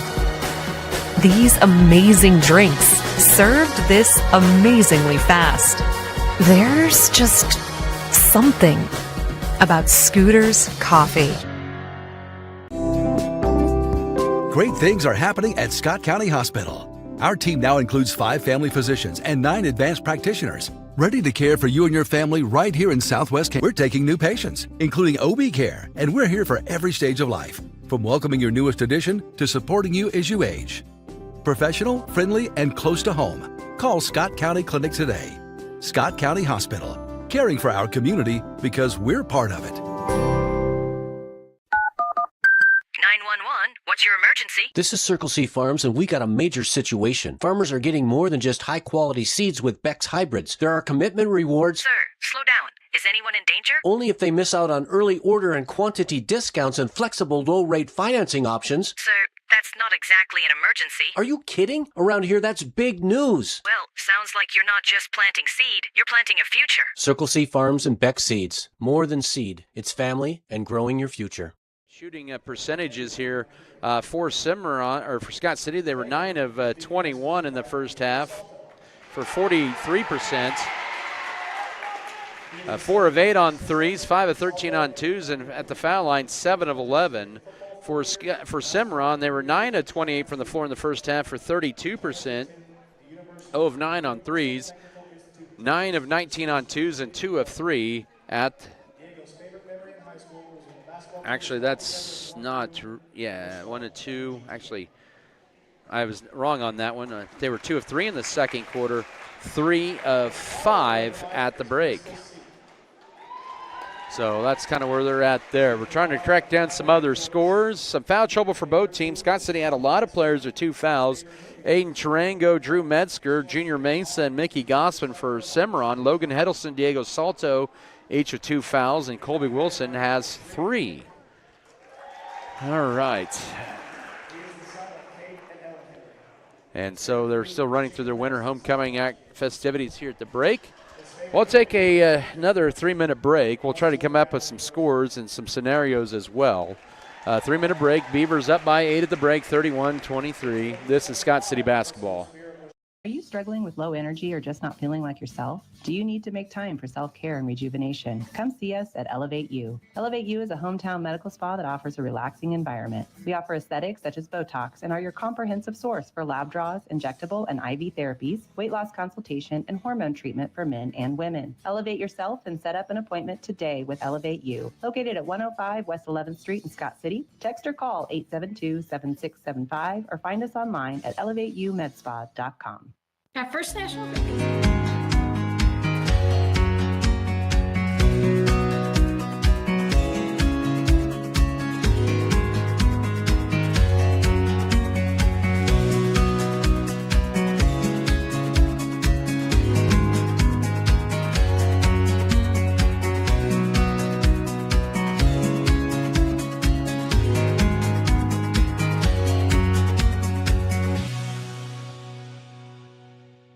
BBN is brought to you by Ag Management Services, All-in-One Wash, B&H Paving,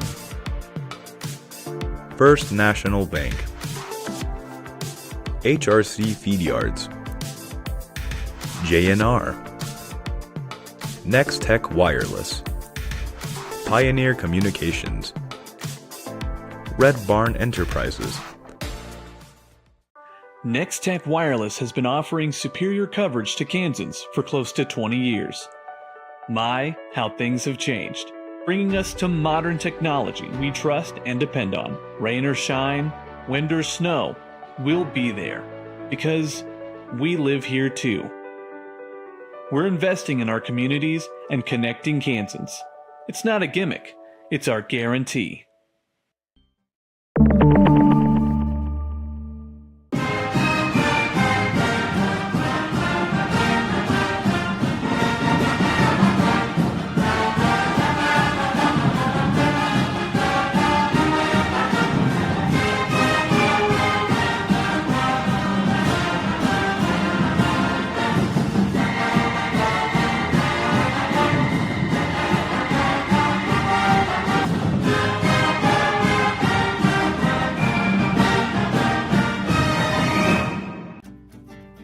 Check out Cimarron and see how different we are. As a locally owned independent regional company, we tailor the seed, fertility, and biological products we offer to your farm. Through the Max Yield system, we recommend locally tested solutions because your farm is more local than any set of data from anywhere else. Axis Seed Red Barn. Your farm, your future. That's our focus. At American Implement, we believe that education and athletics play a crucial role in uplifting communities. Our commitment to supporting farmers aligns closely with the values of teamwork and resilience found in sports. By investing in local initiatives, we lives and strengthen community bonds for a brighter future. American Implement, indebted to the past, committed to the future. To pull off a big win tonight over Southwestern Heights, and if Scott City can continue to win here, that would move them up to the number 5. Here's the scenarios right now. Holcomb over Goodland at the break, 31-16. Holcomb has pretty much solidified themselves in the number 2 spot in this sub-state. Goodland is, with a loss, would fall to 10-13. Here's where it gets a little interesting. Phillipsburg all over Hoxie, no surprise. They put up over 50 points in the first half at home against the Indians. I had that score in front of me here, and let's get it back here. 57-13 Phillipsburg over Hoxie. Russell had a 2-point lead at the break over Hill City, 23-21. You also kind of want to be maybe a little bit of a Hill City fan to knock off Russell. Just keep it here with me, because, and also Hoisington all over Larned, 50-15. So number 4 seed is pretty much history. Hoisington will finish 13-9. If Scott City holds on and wins, Goodland loses, Phillipsburg and Russell come back and win, it's going to be round 3 between Scott City and Goodland. That's unofficial. And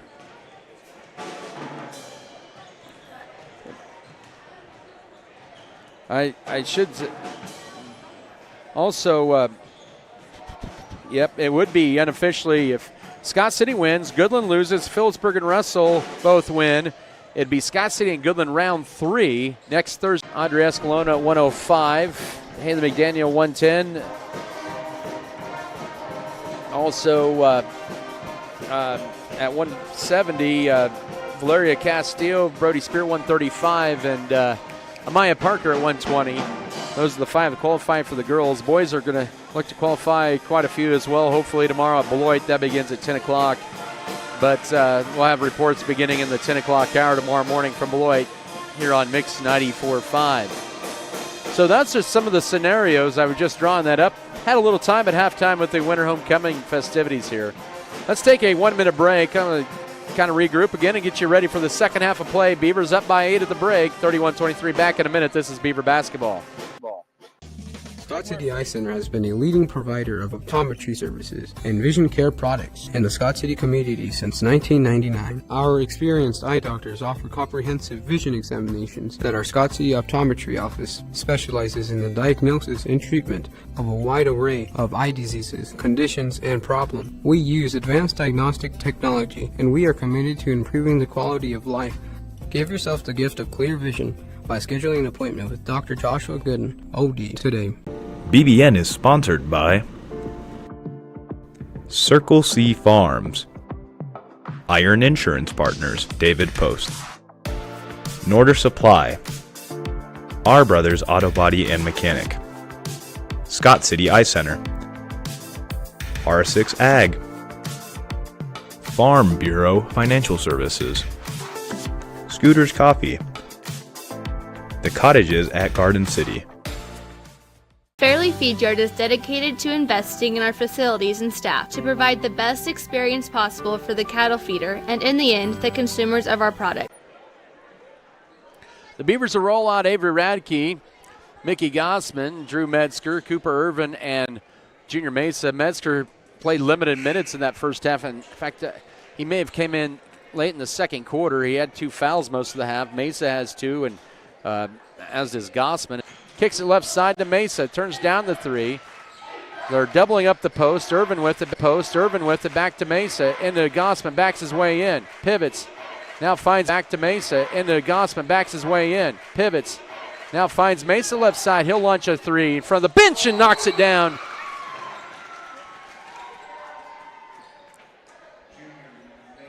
Junior Mesa for three. 6:50 to go third quarter.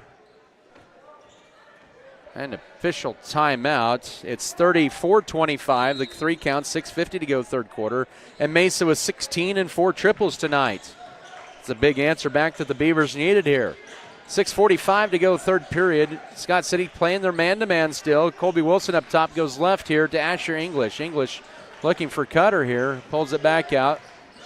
Now it goes left baseline to Sunday. The 17-footer too strong. Rebound underneath to Cooper Irvin. Picks up his 4th rebound. And so here come the Beavers with it, up by 9.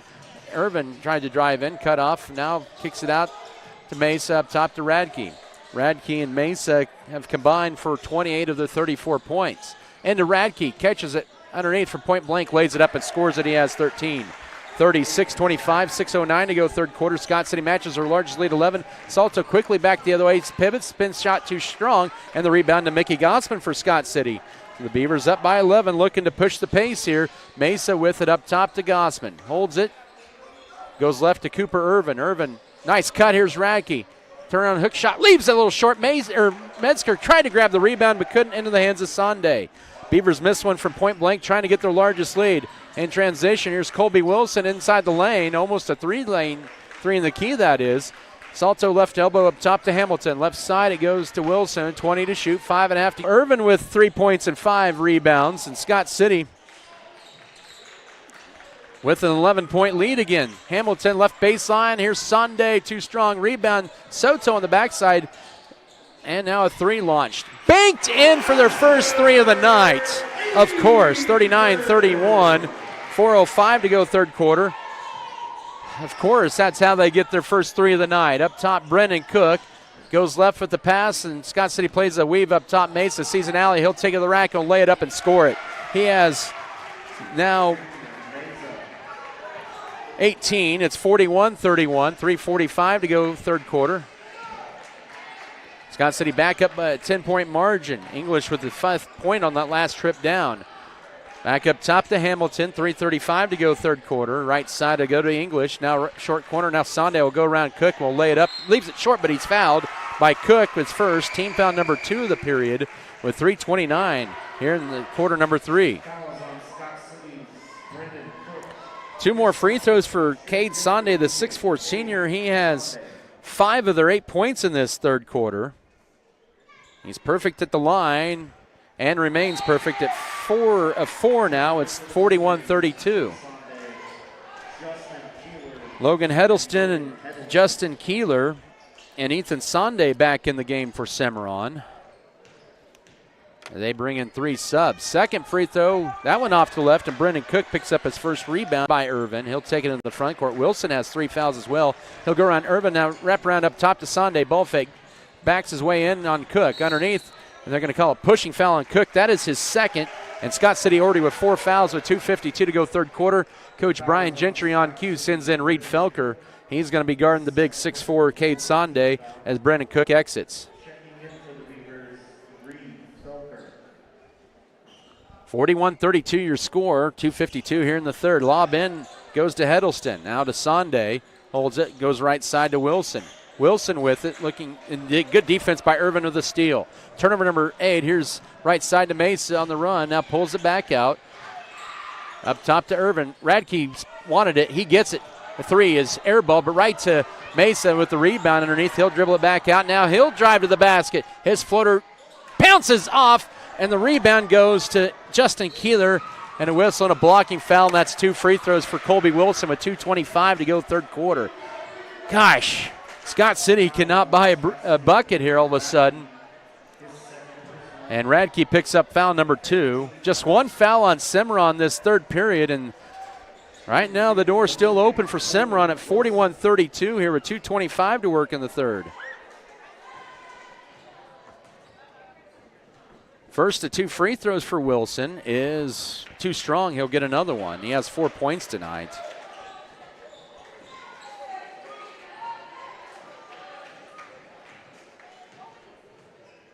Second charity toss is good, and it's 41-33. Timeout, or no, correction, sub in. It's Tanner Hamilton back in. So the closest Cimarron has been since early third quarter, 41-33, 2:25 to go third quarter. Scott City has had it up to 11 on a couple of occasions here in this third quarter, just can't get it past that 11-point margin.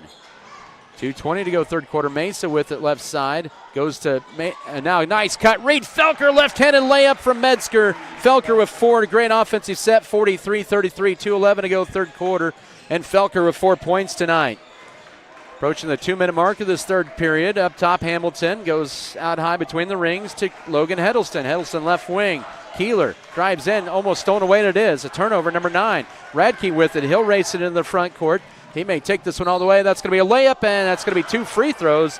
Trying to take the charge was Justin Keeler, his first. Cimarron's second team foul of the third quarter. Chris Chilton did not like the call. But I tell you what, I thought that was a good call there by the official, Nathan Lennon. And Radke back to the line where he's 3 of 5 tonight. So he came in at 84%. Scott City tonight at the line, 8 of 13. Radke knocks that one down calmly, makes it 44-33 with 1:51 here in the third.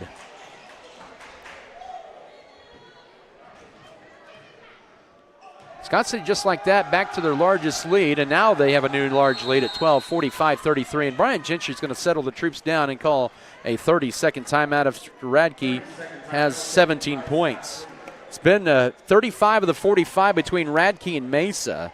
45-33. Basketball tonight is presented by Fairleigh Companies, Farm Bureau Financial Services, Hugh and Berta Benz, also Elevate U, Decal Bear, Clint's Diesel Repair, Circle C Farm, Shells, Flowers, and more. Burning Farms, Beef Belt, Beavertown, FFL, Beaver Creek Feeders, Bartlett Grain, B&H Paving, and American Implement. Real quickly, let's pause for station ID. This is Beaver Basketball.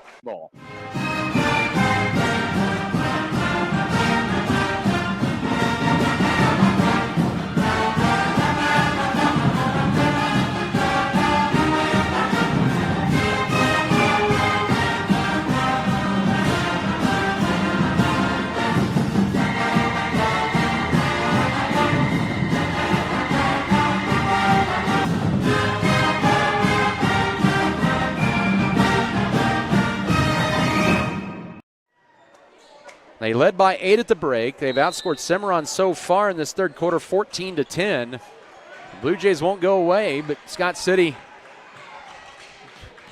playing a little foul trouble as well. With it here is Ethan Sonde, goes right side. Now Keeler will try to step back. He has a 2 foot on the line, leaves it short. Rebound, though, for Logan Heddleston. And up top, it's Ethan Sonde, knocks home a 3.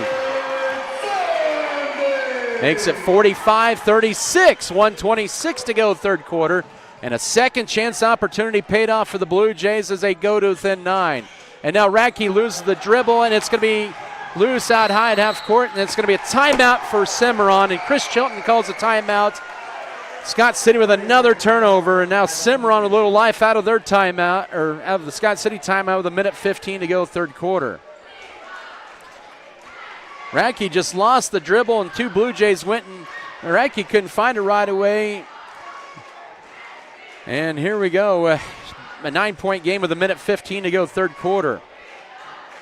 So right now as it stands, Scott City would stay at number 6, Colby at number 7 at 11-11. Phillipsburg, or Norton, looks like they're going to remain at maybe number, well, actually they would, let's see here. Norton actually would be 9-11 after tonight's. That'd be at 4-5. If they lose to TMP, they would be ahead, or Phillipsburg would move into the number 8. But anyways, we'll talk about that later here. 1:14 to go third quarter, and Cimarron throws it away for their 10th turnover out of the timeout, and a big break for the Beavers. Up by 9, final minute of this third quarter. Felker with it up top to Drew Metzger. Metzger with it, goes left for the pass to Cooper Irvin. Irvin, a couple of pump fakes, now back up top to Metzger. Final 50 seconds of this third quarter, 18 to shoot. Now to Mesa from Felker. Man-to-man Cimarron defense. Now we'll go right elbow extended to Felker. Skips it over left side to Mesa. Thought about taking 3, 8 to shoot. Now he needs to penetrate. He'll drive underneath. Pump fakes twice. Goes up and scores it. He has 20, and it's 47-36 with 37 seconds to go third quarter. 3 seconds between game clock and shot clock here. Scott City back up by 11. Tanner Hamilton back now to Justin Keeler. Right side over to Ethan Sonde. Back up top, it'll go to Keeler. And now 18 seconds to go third quarter. Oh, Scott City throws it away. Little extra sense of urgency now driving in. Euro step layup. No good. Rebound Metzger. And with 7 seconds, we'll get it out of there. Scott City dodges the break. With 4 with 3, Radke will drive the left baseline floater up. Yes! Right as the third quarter comes to an end. And they lead at 49-38. On his 8th point, he has 19. Beavers up by 11 after 3. Back in a minute for the fourth quarter of play. This is Scott City basketball. As your local community foundation, we are dedicated to preserving local wealth so the communities in and around Scott County will forever remain an attractive place to live, work, and raise a family. We respond to the needs of our community through grant making, scholarships, and other special projects. Visit us online at scottcf.org.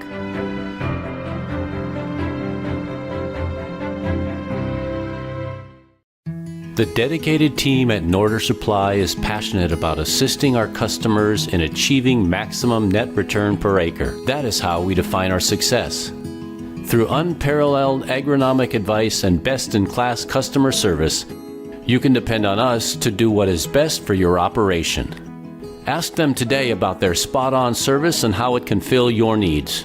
Norder Supply. Plain talk, exceptional results. There are places where people truly value relationships, where distance is measured in acres, and all roads lead to families on one mission: to provide for their loved ones, their community, and the world.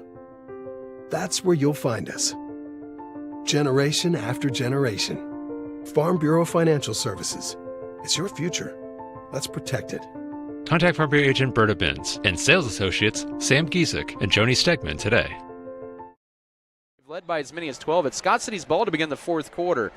Hugoton final over Colby 74-43. The Eagles will finish at 11-11 on the year. They will still host a sub-state game. If Scott City were to fall, they would move up to the number 6 seed. If the Beavers win, they would stay at that number 7 spot and likely take on Russell if they hang on and win over Hill City. Fourth quarter about to begin. Caston Wren to inbound it to Cooper Irvin. We're underway. Caston Wren, Cooper Irvin, Junior Mesa, Avery Radke, Mickey Gossman on the floor for Scott City. With it is Mesa. He and Radke combined for 29 points. Irvin for a triple. Yes! Yes, a big time. He has 6. 52-38, 7:40 to go. Irvin with this 11th triple of the year. Scott City with a 5-point trip at the end of the third and the first 3 points of the fourth quarter. Combined there, the 5 points. And they have their largest lead at 14. Driving in is Hamilton over Radke. Got it. Hamilton with 4, 52-40, 7:24 to go. Scott City's lead is back down to 12. Ends a mini 5-0 Beaver run. Radke takes it in the front court here. First minute of the fourth period. And now up to Mickey Gossman standing up there. Cimarron in a man-to-man defense right side to Cooper Irvin. Clears it out. Puts it on the floor. Looking to penetrate. Drive in. Now sees an alley. Pivots. Hangs. Bank shot. Yeah! Oh, in and out. And the inadvertent whistle. It died on the rim and the official blew the whistle. Tough break there. And it'll go to the Blue Jays on the possession arrow with 6:57 to go. 52-40.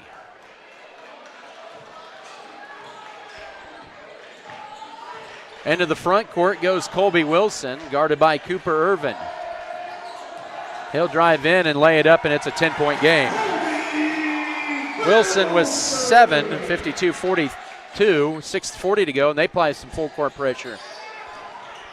And now with it is Mason in the backcourt, trying to get it across to avoid the 10 count. They needed to get across. They barely do. Gets it to Cooper Irvin. He'll drive in now to Mickey Gossman at the foul line. Out high to Radke.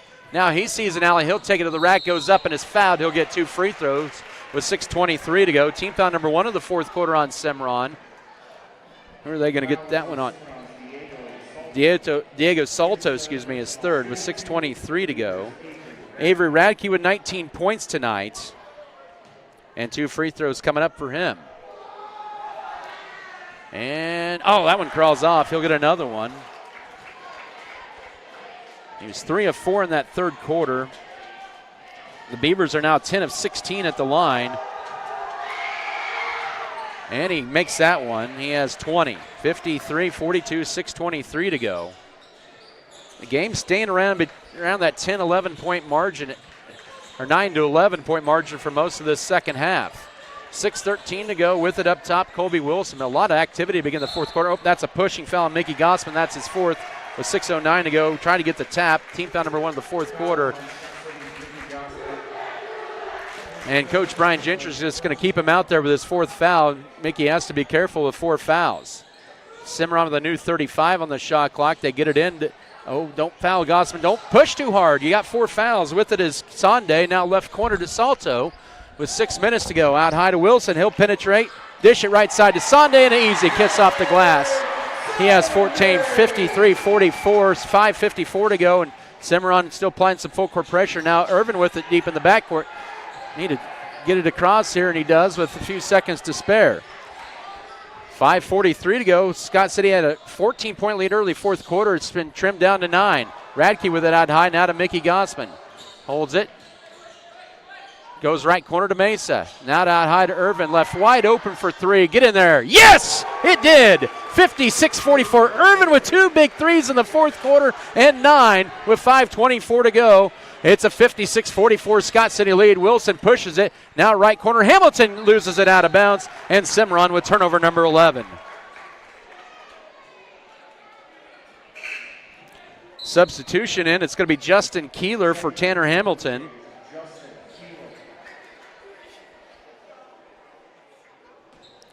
.5:15 left.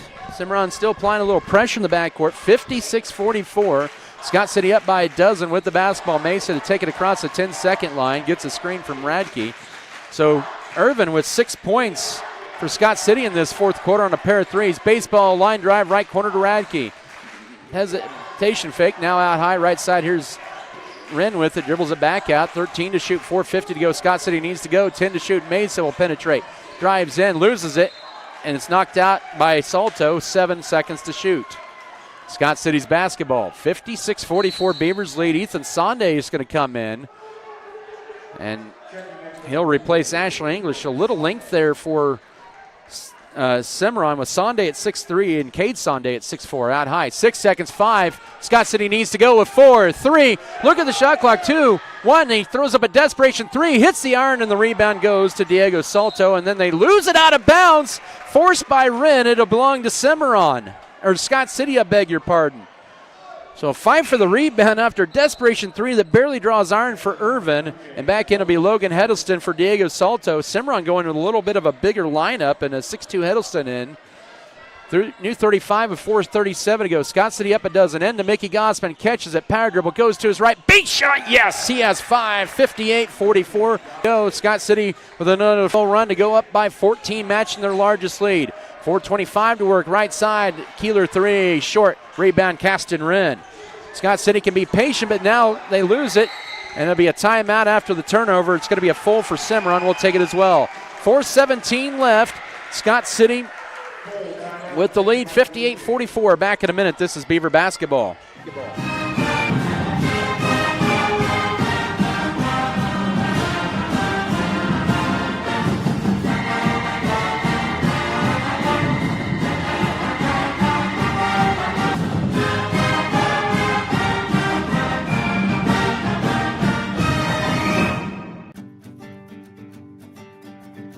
The Max Yield System from Axis Seed Red Barn is your customized solution. By utilizing field-specific data, we help you eliminate stress and increase yield through seed, fertility, biological, and crop protection decisions. Our approach is focused on your farm and your future because as a locally owned business, our focus is on you.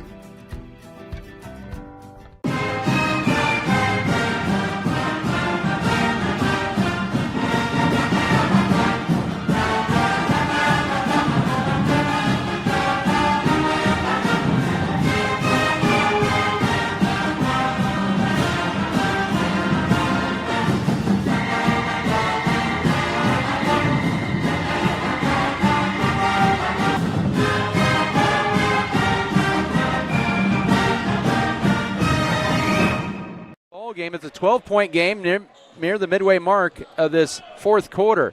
With it, here's Irvin into the front court for Scott City. Crosses over his dribble.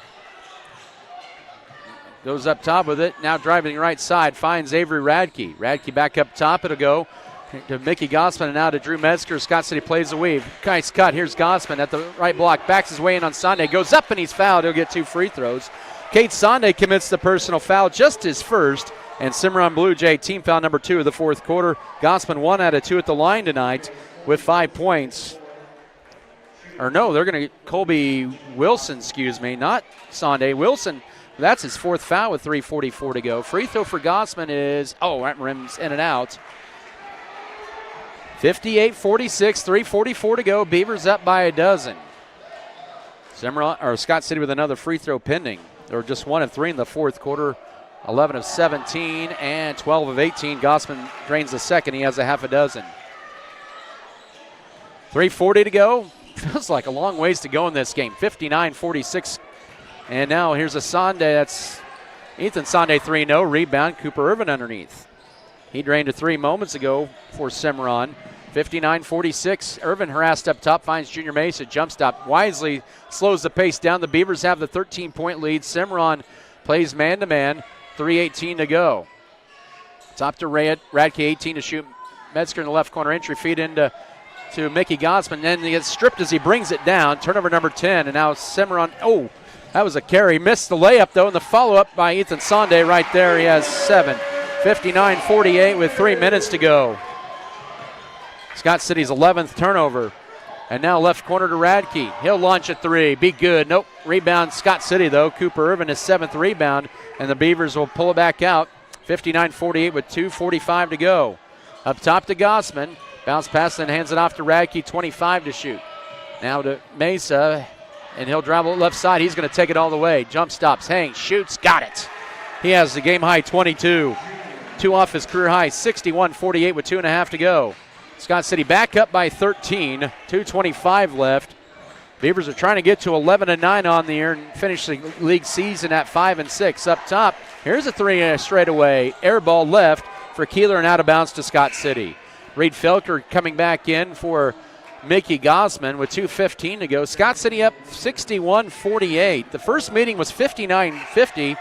And now back in for Cimarron is going to be Alex Schlesinger, a 5'10 senior. He will replace Logan Heddleston, a team with a bevy of seniors. They have 7 seniors in their lineup.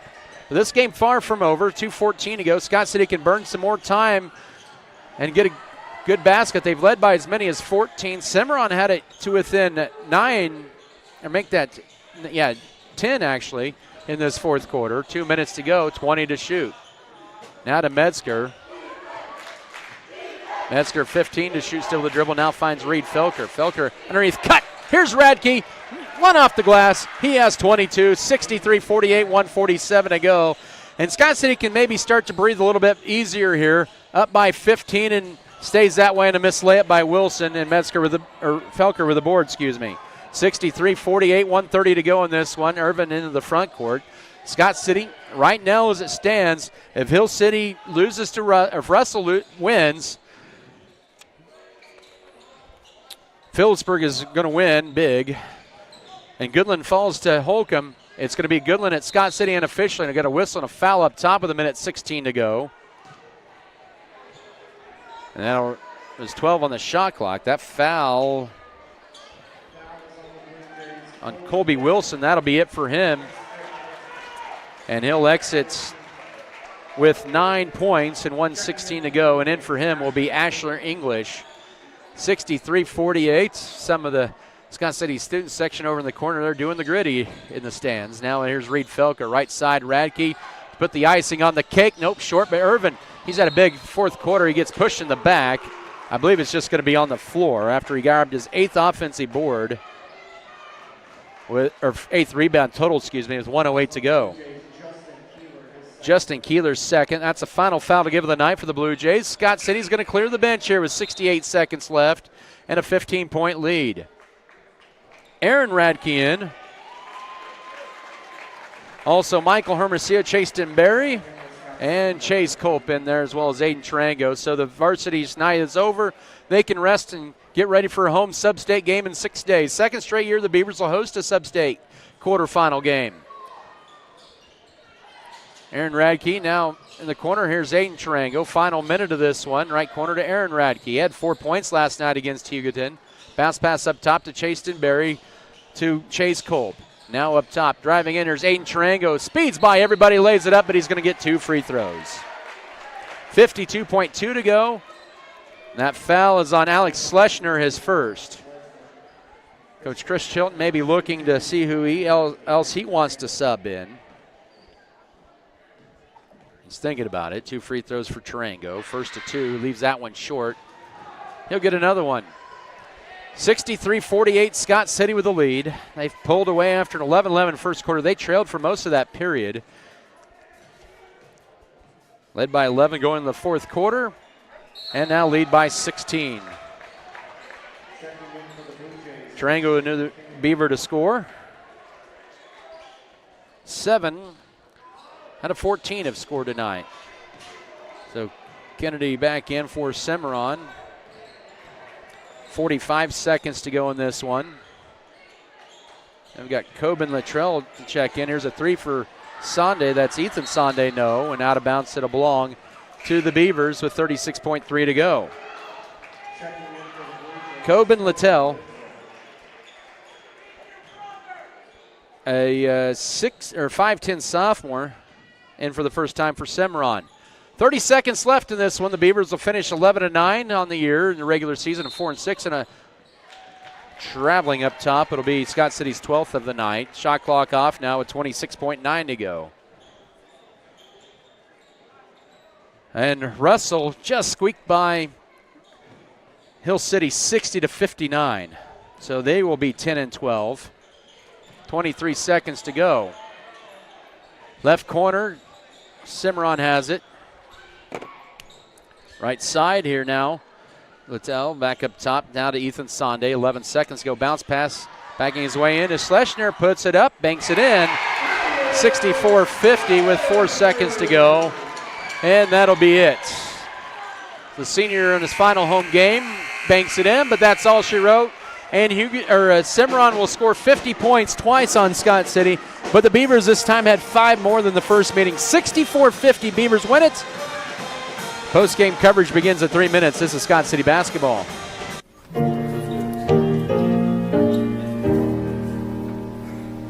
On the plains of western Kansas, where the sun sets